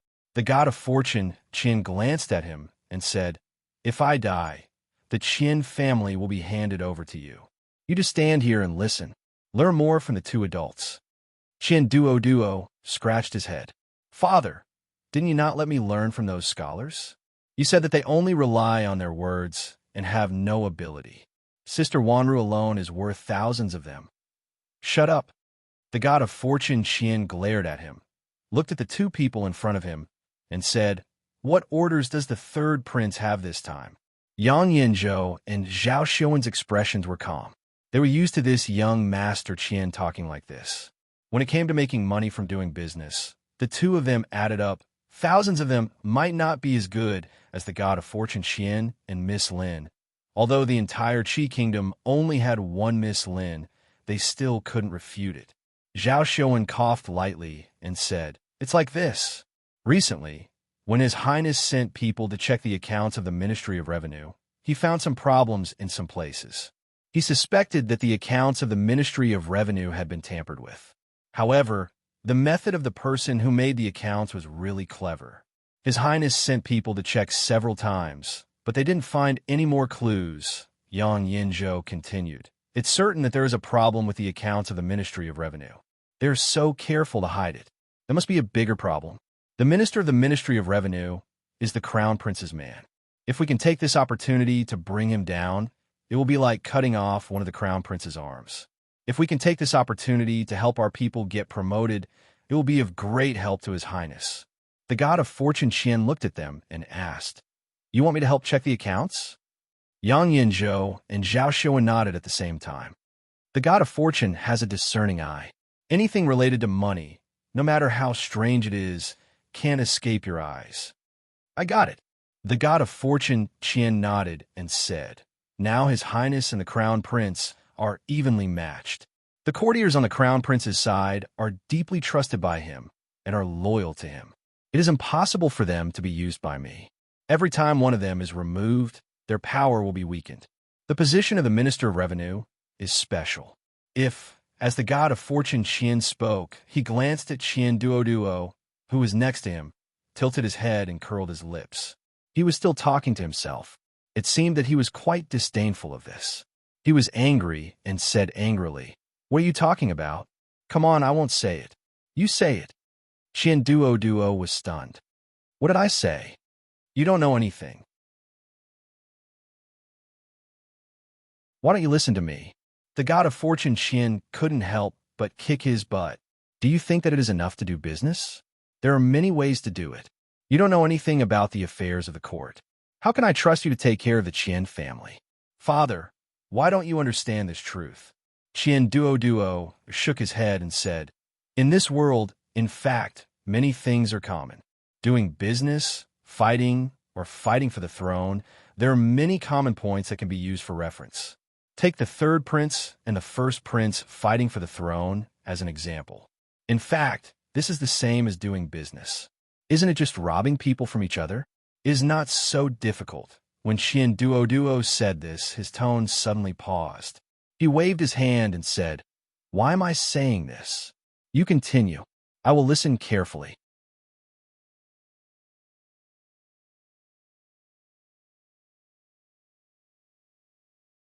Chapter 1125. Isn't it just robbing each other? How can it be so difficult? Money God looked at Qian Duo. There was such an idiot beside him, which made him a little sad. What made him even sadder was that this idiot was his son. In the battle for the throne, not only did the civil and military officials in the court have to take sides, but the third prince and the eldest prince also had to try their best to win over the courtiers and strengthen their own forces. In the past few years, both sides had tried their best to suppress their opponents and strengthen themselves. The first prince had instigated many of the third prince's subordinates to rebel, and the third prince had also dragged many of the first prince's subordinates into the water. Now the two sides were almost in a stalemate. Every step forward was exceptionally difficult.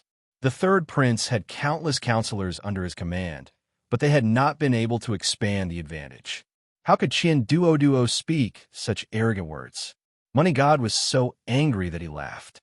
He stood up from his seat, pointed to the chair, and said to Qian Duo, "You sit down." Qian Duo hurriedly said, "I am not tired." You sit down, you sit down." Money God took off a shoe, held it in his hand, and said impatiently, "Don't talk nonsense. Just sit down." Qian Duo hurriedly sat down. If he didn't sit down this time, his father would beat him with the sole of his shoe. It doesn't matter if you don't understand at such a young age, but it is taboo to speak such arrogant words. Money God looked at him and said, "Tell me, how is the battle for the throne the same as doing business?" Qian Duo looked bitter. "I just said it casually." Money God looked at him and patted the sole of his shoe in his hand. "What you were talking about just now was how to rope in the first prince's subordinates or make them fall into chaos, right?" Qian Duo immediately said, "Father, think about it. A few years ago, you took a fancy to the steward of the Wan family. How did you trick him into coming over?" "You mean the steward of the Wan family?" Money God thought for a moment and said, "Can that be called cheating?" His talent was buried in the Wan family, and he only received a few hundred taels of silver a year. I bought him a house with 3 entrances in the capital for 10,000 taels of silver a year. Why didn't he follow me? That's right. Chin Duo patted his thigh and said, we can also buy a few houses in a good location in the capital. Hearing this, Yang Yinzhou and Zhao Xuan both shook their heads. Even young Master Qian could think of a method. How could they not think of it? This was because, in this world, not everything could be done with money. Both sides tried to use this method to bribe the other party's officials, but the results were minimal. After all, this was a fight for the throne. One wrong step could lead to a bottomless abyss. No one dared to bet the lives of their entire family on a house. That's all you want to say? Money God of Fortune slapped the soles of his shoes faster. He narrowed his eyes and asked, what if they don't accept it? What do you mean? Qian Duo looked at him in surprise and said, I mean, the price of houses in the capital has been rising. If you buy it now, you definitely won't suffer a loss. Money God narrowed his eyes and said, do you think I don't know that houses in the capital will rise? What I mean is, seeing that the sole of the shoe was getting closer and closer to his face, Qian Duo hurriedly said, we could buy a few houses and hang Lu residence, Chan residence, Ma residence, and so on. This is our Qian family's house. Why would we hang other people's names on it? Wait for the appreciation. Breathing heavily, Money God of Fortune raised the shoe in his hand and slapped it toward Qian Duo's head. Halfway through, he suddenly stopped. He seemed to have thought of something and murmured, Lu residence, Chun residence, Ma residence. He put on the shoe and looked at Qian Duo, making the latter feel creeped out. He reached out and pulled Qian Duo's face. Qian Duo shivered and said, Father, what are you doing? I want to see if you're my son. Money God of Fortune reached out and pulled his face, saying, no mask. Are you bewitched? Yang Yinzhou looked at him in confusion. Money God of Fortune moved another chair over, looked at Qian Duo, and said, tell me.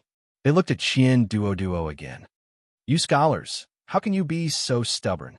Qian Duo frowned, looked at him, and said, did you send someone to bribe the great prince's people? There was nothing to deny, so Yang Yinzhou nodded.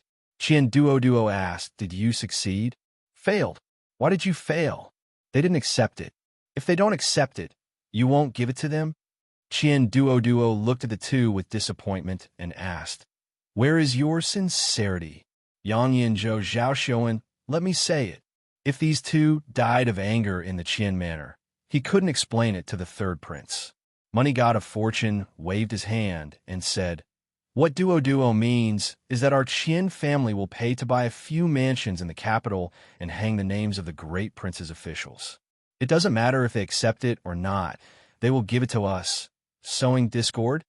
Yang Yinzhou frowned and said, will the great prince believe such groundless things? Qian Duo thought about it, looked at him, and said, Lord Yang, yesterday I accidentally saw Madame Yang and a strange man kissing in a small forest outside the city. Pa! Yang Yinzhou suddenly slammed the table, looked at him, and said angrily, my wife and I were at home all day yesterday. Don't you dare spread rumors. Qian Duo asked, when did you not stay all day? The day before yesterday, my wife went back to her parents' home. Qian Duo slapped his thigh and said, look at my memory. I'm sorry, I remembered wrong. It was the day before yesterday. You, Yang Yinzhou glared at him, but was pulled back by Zhao Xuan. Zhao Xuan was stunned. He looked at Qian Duo as if it was the first time he had met him. Yang Yinzhou was also a smart man. He had only been impulsive after hearing those filthy words. After calming down, he immediately understood the crux of the matter. Before this, the two sides had tried to rope each other in and instigate defection. Who knew how much money had been promised? But they had not made much progress. Qian Duo's words today had provided them with another way of thinking. If they could not bring those people under their command, then let them create chaos from within. However, they had tried to sow discord between the great prince and his officials, but it had little effect. After all, No one was a fool and would not fall for those clumsy schemes. Yang Yinzhou was still somewhat depressed and asked, "What if the great prince does not believe it? It's up to you whether you believe it or not." Qian Duoduo pursed his lips and said, "In any case, buying a house will not be a loss. I can hang the name of whoever I want in my house. It's fine even if I don't hang my name. When the time comes, we will send our imperial censors to visit the homes of those officials often, drink tea, and investigate whether they appear honest on the surface, but are secretly extravagant and lascivious." This time, not only did Yang Yinzhou and Zhao Xuan look at him differently, but even the god of fortune looked at him with a strange gaze. The third prince was in charge of supervision. More than half of the imperial censors in the court were their people. If these censors visited the homes of the great prince's officials every few days, the great prince would not be able to sleep well. They also could not keep the censors out of the door. Even the great prince did not dare to do so. If he did, it would be revealing that he had a guilty conscience. A smile appeared on Zhao Xuan's face. He clapped his hands and said, "What a good way to sow discord." Qian Duoduo looked at him contemptuously and said, "Where have you scholars gone? You can't even think of this. Have you read Plum's Art of War? Have you read the 36 Stratagems?" Zhao Xuan suddenly looked at him and asked, "These two books only exist in the Jing Kingdom's military. It's rare for outsiders to see them. Have you seen them before?" Qian Duoduo patted his chest and said, 100,000 taels of silver. I'll lend it to you for 3 days. No bargaining." Zhao Xuan and Yang Yinzhou hurriedly left. It was unknown if they really had something urgent to attend to, or if they were frightened by the 100,000 taels of silver. Money God of Fortune squinted at Qian Duoduo and asked, "Tell me honestly, who taught you this?" Thinking of Yi's reminder, Qian Duoduo looked at him and said sincerely, "Dad, I won't hide it from you. Actually, one day, I suddenly had a flash of inspiration, and then these things appeared." The plan he had just described was almost tailor-made for the third prince. The god of wealth knew his son very well. If he didn't have a master behind him, then he was possessed by a ghost. From the looks of it now, it was the latter. "Tie the young master up for me." Money God of Wealth waved his hand and said to the 2 servants at the door, "Take him to the Qin family's ancestral hall and invite some monks and Taoists over." He looked at Qian Duo, who was stunned on the spot, and said with a guilty expression, Duo, I'm sorry. If I didn't let you go out, you wouldn't have been possessed by a ghost."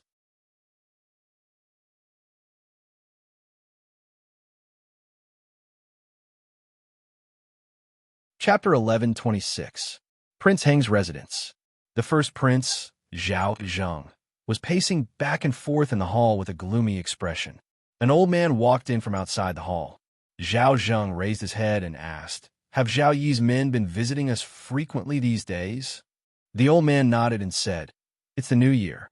In order to put an end to the extravagance and debauchery in the capital, it's normal for the censors to visit us frequently." "Normal?" Zhao Zheng snorted and said, "If it's normal, why do they only pay attention to Eisman?" The old man was startled and asked, "Your Highness, you mean?" Zhao Zheng looked at him and asked, "I heard that Zhao Yi's subordinate, the god of wealth Qian, has bought a few more manors in the capital." The conflict between the third prince and the first prince had reached an irreconcilable level. They would naturally pay more attention to the important figures around the third prince. The old man nodded and said, "The Qian clan already has several manors in the capital. It's a bit sudden for them to buy these manors for no reason. I have already asked the previous owners of those manors in secret. According to them, the god of wealth Qian was interested in the value of those manors and concluded that they would increase in the short term. They were in a hurry to use the money and sold the manors after a few days." "Increase?" Zhao Zheng raised his voice and said, "I think it's a cover-up." "Your Highness, you mean?" The old man was startled and then shook his head and said, "Your Highness, you should trust those lords. They are loyal to your Highness and would never be tempted by money to betray your Highness. Of course I know." Zhao Zheng waved his hand and said, "I'm afraid this is another trap set by Zhao Yi. He is crafty.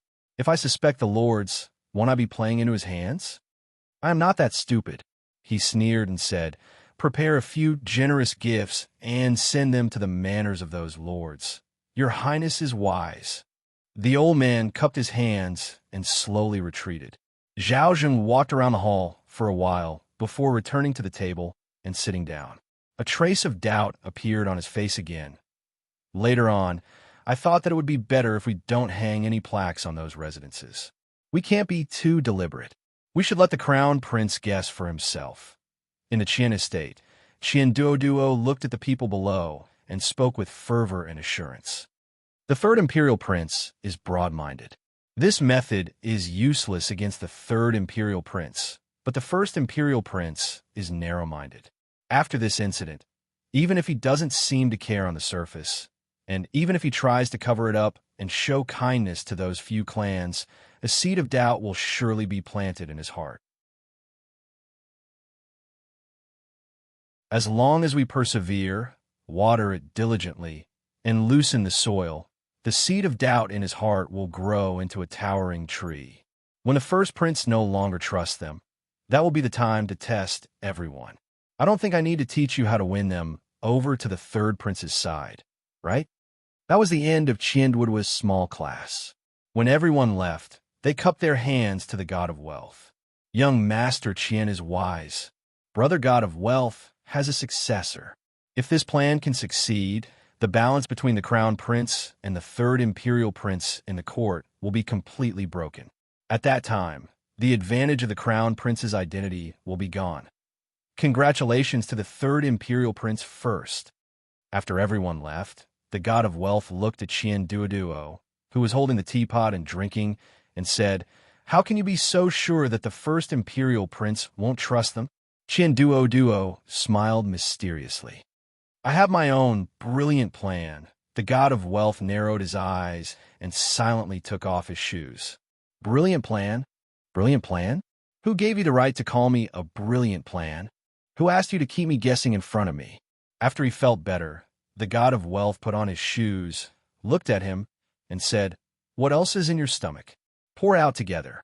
Qian Duoduo shrank in the corner, covered his head, and whispered, Father, this is not evil. This is a scheme, a scheme. The god of wealth silently took off his shoes again.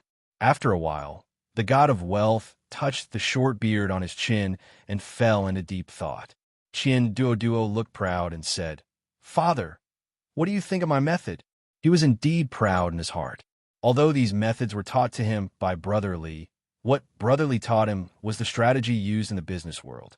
After he drew inferences and made multiple associations, it could also be used in the fight for power in the imperial court. At least half of it was his painstaking effort. The god of wealth looked at him, turned around, and walked out of the door. He ordered his servants, invite more monks and Taoists. The Ministry of Revenue, one of the 6 ministries of the imperial court, was in charge of money and grain. Among the 6 ministries, although the Ministry of Rights was the head, the Ministry of Rights had no power. The Ministry of Personnel, which was in charge of the officials of the world, and the Ministry of Revenue, which was in charge of money and grain, were the 2 most powerful departments in the 6 ministries. The Minister of Revenue, Cui Jiang, was quite worried recently. It was not because of the mistakes in the work of the Ministry of Revenue, nor was it because the first imperial prince was at a disadvantage in the struggle for power with the third imperial prince. What he was worried about was that during the new year, several imperial censors from the censorate would come to his manor to drink tea every few days. They practically treated the Chui manor as their second yamen. Although the Ministry of Revenue was the most profitable yamen in the imperial court, everything had to have evidence. He could not be guarded against like a thief just because he was in charge of the Ministry of Revenue. These days, he had to eat fewer dishes at home because he was afraid that the imperial censors would see him and say that he, Cui Jiang, was extravagant and had embezzled money from the national treasury for personal use. It was impossible to reason with these imperial censors. If he did not let them in, it would be like he had a guilty conscience. It was very likely that they would bring the imperial guards with them next time. Let them in. Who didn't know that he, Cui Jiang, was the first prince's man. The imperial censorate was practically the third prince's backyard. People who didn't know better would think that he, Chui Jiang, had betrayed the first prince and was in cahoots with these people. Fortunately, the first imperial prince's eyes were like torches. Not only did he not blame him, but he also sent a generous gift, which made Chui Jiang feel relieved. On this day, Chui Jiang was drinking tea in the manor when a housekeeper walked in. He looked at him and said, "Sir, those imperial censors are here again." Chui Jiang had not even finished drinking his tea when he spat it all out. Was there an end to it? Was there an end to it? Chui Jiang stood up angrily. With a face full of anger, he strode out of the room. As he walked out, the anger on his face melted like ice. He cupped his hands to the people in front of him and said, "Sirs, have you had breakfast? Do you want to eat together?" One of them cupped his hands to him and said, "Sir Chui is too polite. This time, we have come to discuss something with Sir Chui." Chui Jiang smiled and said, "Sirs, please come in and discuss in detail." The few people walked into the hall. One of the imperial censors looked outside and said, "Bring them in." A few servants immediately brought in 2 large boxes and placed them on the ground, making a heavy sound. They wiped the sweat from their foreheads and let out a long sigh before bowing and saying their goodbyes. Chui Jiang revealed a puzzled expression and asked, "This is—" The imperial censor looked at him and said, "Sir Chui is a smart person. This official will not beat around the bush. As long as Sir Chui is willing to pledge loyalty to the third prince, Sir Chui will accept these 2 boxes of gold today." Chui Jiang's expression changed, and his voice immediately became cold. "What do you mean by this?" The man smiled slightly. "Sir Chui is a smart person and understands what this official means." Chui Jiang sneered. "This official is loyal to His Majesty and also to His Royal Highness the Crown Prince. When you go back, please pass this message to the third prince. If the third prince becomes the crown prince, even without these boxes, this official will still be loyal to him." The imperial censor's expression darkened. Sir Chui really won't accept it. Chui Jiang's attitude was firm. "No." The imperial censor looked at him and suddenly smiled. He waved his hand and said, "Open it." The 2 people behind him opened the boxes. Chui Jiang's eyes glanced inside, and his expression froze. There was no gold in the boxes. It was clearly 2 huge stones. The imperial censor smiled and cupped his hands. "Sir Chui is in a high position and is not tempted by money. You are truly a role model for our generation. I admire you, admire you." Chui Jiang's eyes were filled with confusion. "What do you mean by this?" Being in the imperial court, one cannot do as they please. Everyone has their own master, and there is nothing wrong with that. We only received an anonymous report saying that Sir Chui likes to accept bribes and is using his position for personal gain. The imperial censor looked at him and then at the people behind him and smiled. "Look, he is not tempted by such a large amount of money. This is enough to prove that Sir Chui is an honest official. In the future, do not listen to rumors and slander a loyal official." The people behind him immediately bowed and said, "This lowly official understands. I hope Sir Chui will not take offense at our intrusion." While Chui Jiang was still confused, the imperial censor looked at him and smiled. "It is not convenient to move these stones around. Just leave them here. Sir Chui will have someone take care of them." The people left just like that. Chui Jiang stood in the hall and looked at the 2 boxes with the stones. He waved his hand and said impatiently, "Ridiculous."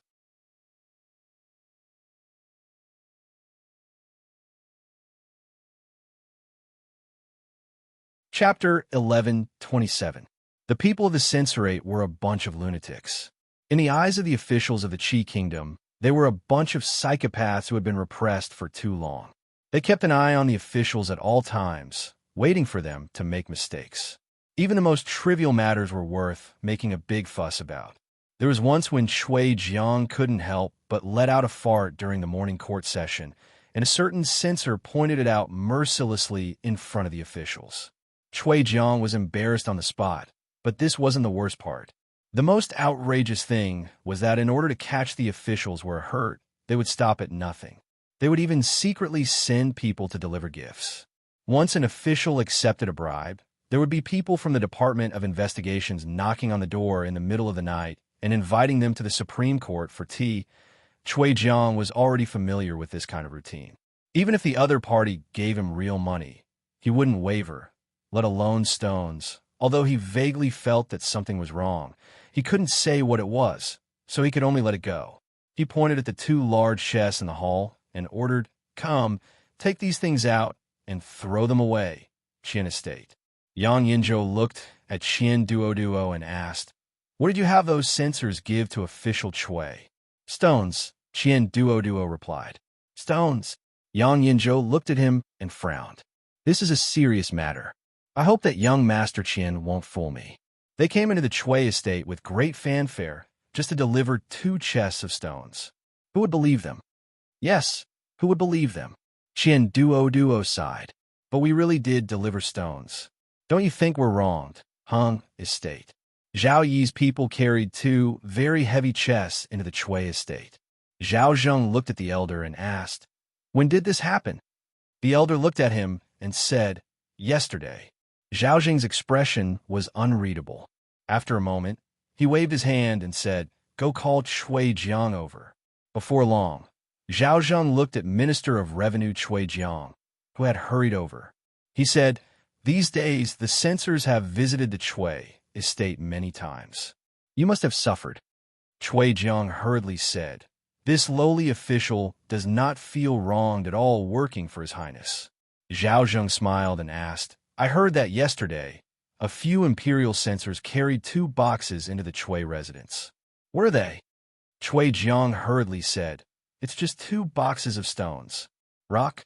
Chui Jiang bowed and said, "Yes, those people said that they wanted to test this official, so they used 2 boxes of stones to pass off as gold and silver, asking this official to pledge allegiance to the 3rd prince. This official has already refused." "Sure too, are you testing me?" Zhao Zheng looked at him, and a smile appeared on his face. "Haha, I understand. You can leave now." "This lowly official shall take his leave." Chui Jiang raised his head and looked at him. He felt apprehensive as he slowly retreated. "Stone." Zhao Zheng watched him walk out, and the smile on his face gradually disappeared, becoming gloomy. "Hee, what a good stone, what a good test." The eldest prince summoned him urgently. Chui Jiang nervously entered the Hung prince's residence. After being asked a few questions, he retreated. It seemed that nothing had happened, but in his heart, he felt even more apprehensive. After returning to the Chui residence, he felt even more uneasy. Bang! He walked with his head down and suddenly bumped into someone. He was already upset and was about to curse, but when he saw the person who had been knocked down, he immediately stepped forward and helped him up. He looked at the woman and complained, "Madam, why don't you look where you're going when you walk? What's wrong with Master?"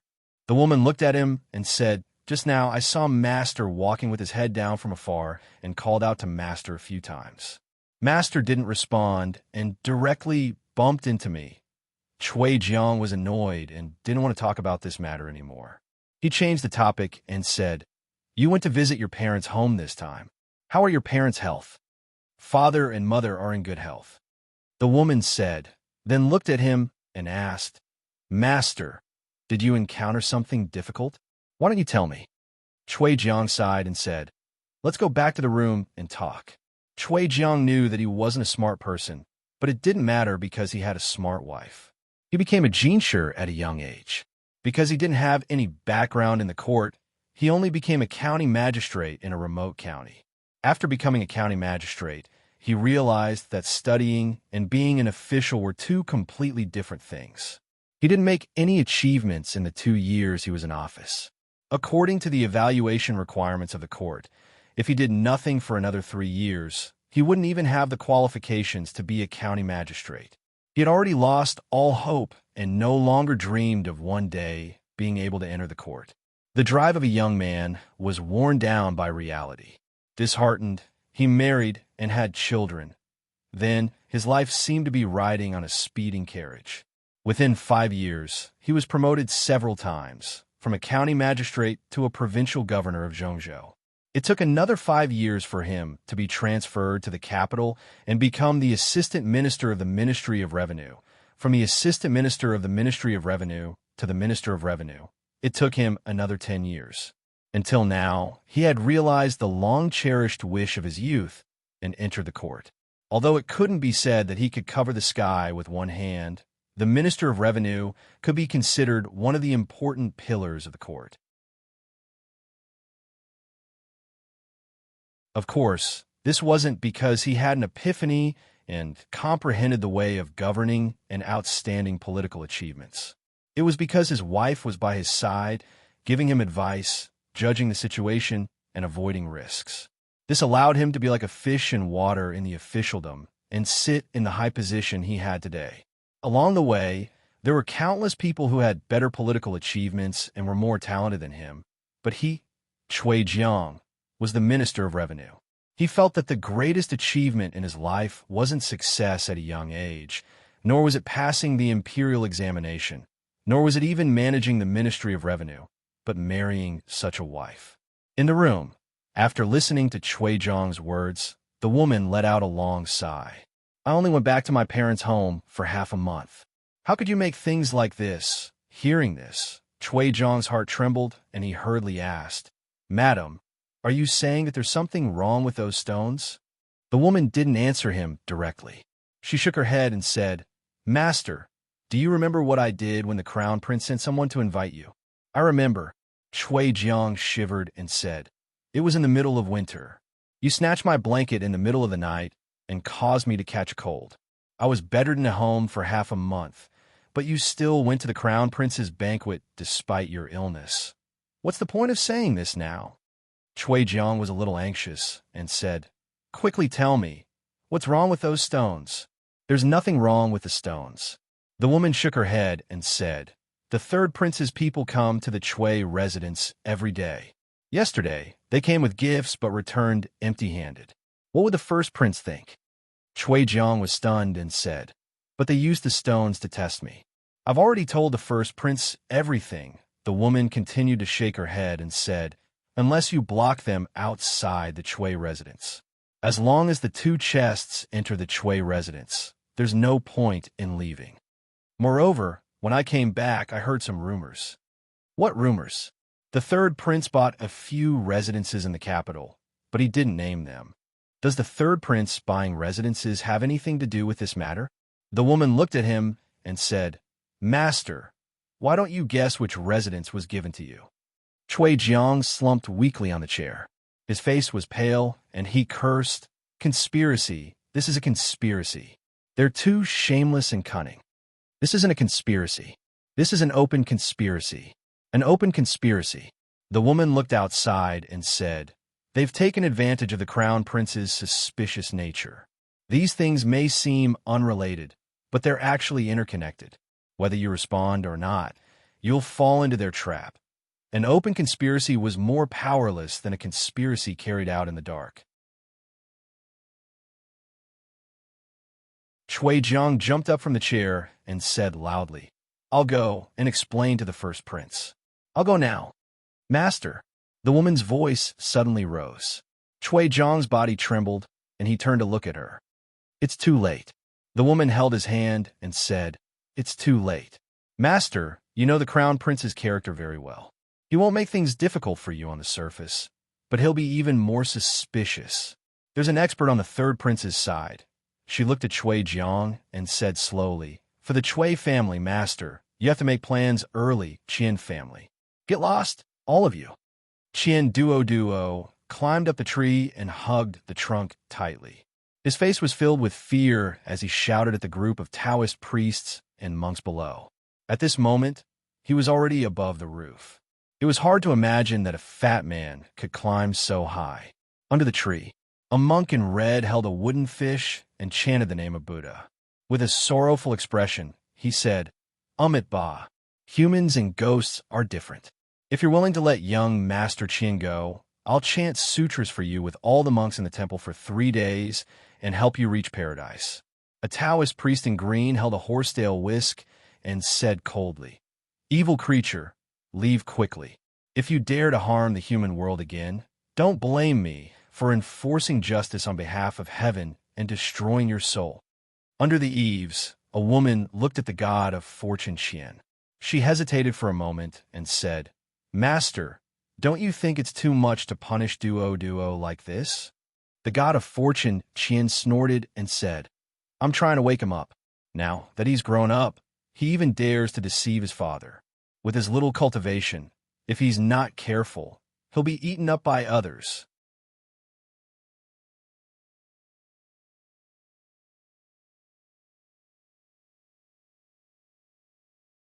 Chapter 1128. Qian Duo came down from the tree and sat on the ground, panting. The monks and Taoist priests had left. Just now, they had been arguing about who had driven away the ghost on their bodies. In the end, they fought and were carried to the clinic. Only then did he have a chance to catch his breath. Money God came over, squatted down beside him, and said, "Do you feel better?" "Much better." Qian Duo leaned against the tree and pretended to be very weak, creating the illusion that the ghost had disappeared from his body. He didn't need to pretend. He was already very weak. He was almost exhausted after climbing such a high tree. Money God looked at him and asked, "Do you know why I did that?" Qian Duo nodded and quickly shook his head. Money God patted his leg and said, "Sometimes people can't be too smart. Those who are too strong are easy to break, and those who are good at softness are not defeated. I don't ask you to be too smart. I just want you to live a stable life. When you die, don't ruin the family business of the Qian family." Qian Kaishan looked at him and asked, "Dad asked you to go to Liuzhou to learn how to do business from Miss Lin. Look at you. What kind of messy things have you learned?" Qian Duo nodded and said, "Dad, I understand. I won't talk nonsense anymore. You're enlightened. I'm very happy that you can help me with ideas."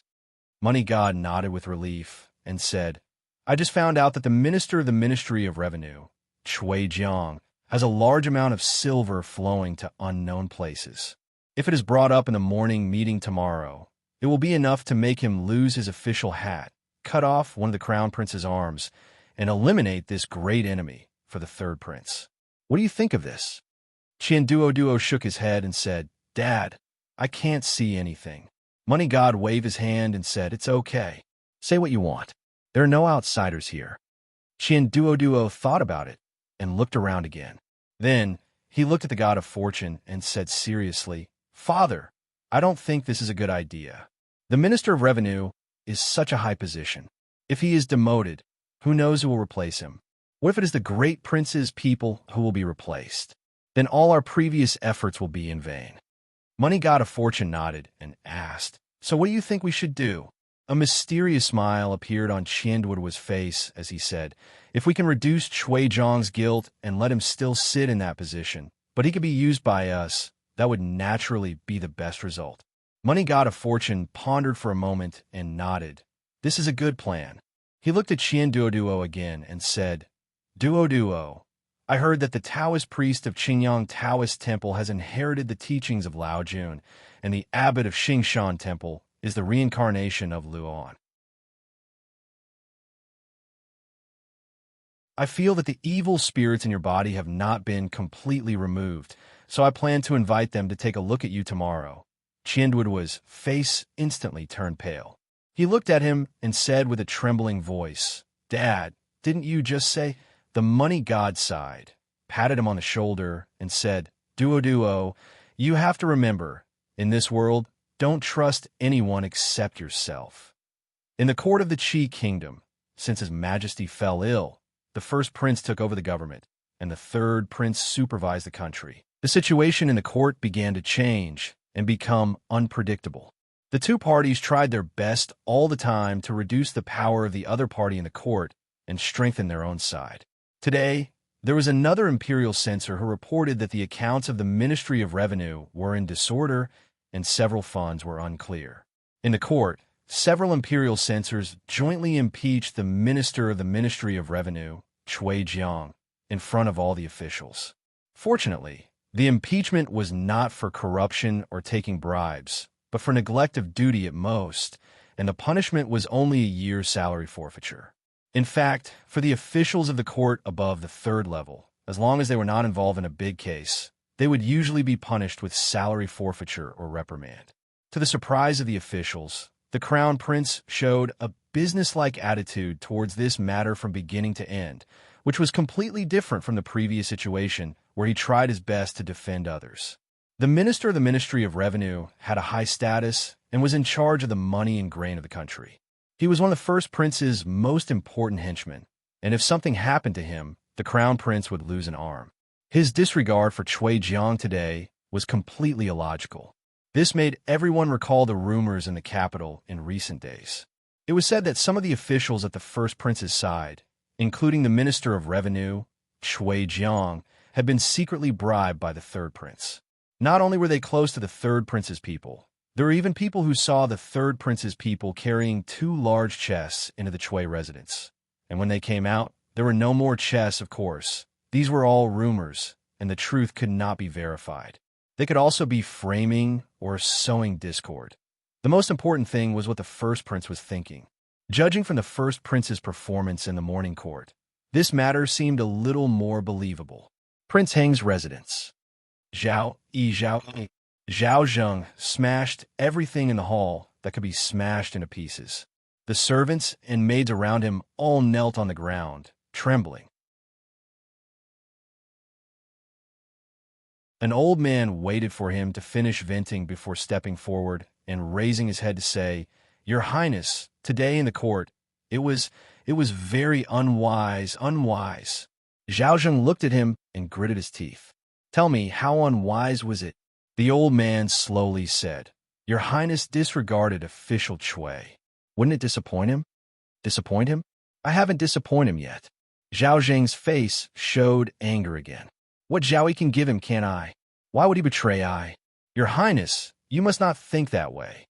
The old man hurriedly said, "If your Highness thinks that way, wouldn't it be as the third prince wants?" Today in the court, the one who impeached official Chui was clearly the third prince's man. "What do you know?" Zhao Zheng waved his hand. "What Chui Jiang did is enough for him to lose his position as the Minister of Revenue." "But what did Zhaoyi say? What did the censors say?" "Forfeit his salary for a year." "Only forfeit his salary for a year." Zhao Zheng panted. "What's the big deal about forfeiting his salary for a year? The gold and silver that Zhao Yi gave him is worth 100 years of his salary." His expression turned cold. "Chui Jiang, I treated you with sincerity. Since you treat I this way, don't blame I for being impolite." Chui manner. Chui Jiang's heart was filled with complicated feelings. He really didn't know what to feel. He knew that the censors had let him off in the court today. Otherwise, what he had done for the first prince was enough to make him lose his position as the Minister of Revenue. This was something to be happy about. However, the first prince's inaction towards him made him feel very uncertain. Beside him, the woman sighed. Before today, the first prince only had suspicions about Master. After today, I'm afraid he has no doubts. Chui Jiang turned around to look at his wife. He said anxiously, "Then what should we do? They have already forced me into a dead end." Chui Jiang was in despair and felt wronged. He clearly hadn't done anything. The third prince had only bought a manor and sent a few censors to cause trouble at his house. Yet, he had already lost the first prince's trust. Damn it. He was even more wrong than Do Yi. It's not that Master doesn't have a dead end. The woman shook her head and said, "From the very beginning, someone pointed out a bright path for you." Qian Manor. Yang Yinzhou had just walked in. He looked at the God of Fortune with a smile and said, "Brother God of Fortune, Chui Jiang has surrendered to His Highness." Before he finished speaking, he looked at a corner of the room with a slightly surprised expression. Beside the table, Qian Duo looked at the bowl of black talisman water in front of him and shook his head. "I don't want to drink it. I don't want to drink it, Liu Zhou." Li Yi had just coaxed Li Mu to sleep. He gently placed her on the bed and covered her with a blanket. He then walked out of the room. Just now, he suddenly realized something. The reason why the Qi Kingdom had its current stability was because of the balance of power between the Crown Prince and the Third Prince. The Taoist nun was standing behind the First Prince. She was glaring at the First Prince. He didn't know what her motive was, but the balance at the moment should be what they wanted to see. If this balance was broken, what would happen? He didn't know. You're tuning in to the Romance Rendezvous YouTube channel. We're so grateful for your support, and don't forget to subscribe to join us on this incredible journey through captivating stories. Your generosity through donations truly makes a world of difference, as it's the primary source of revenue that allows me to expand and enhance this channel for you. Thank you from the bottom of my heart for being a part of this adventure.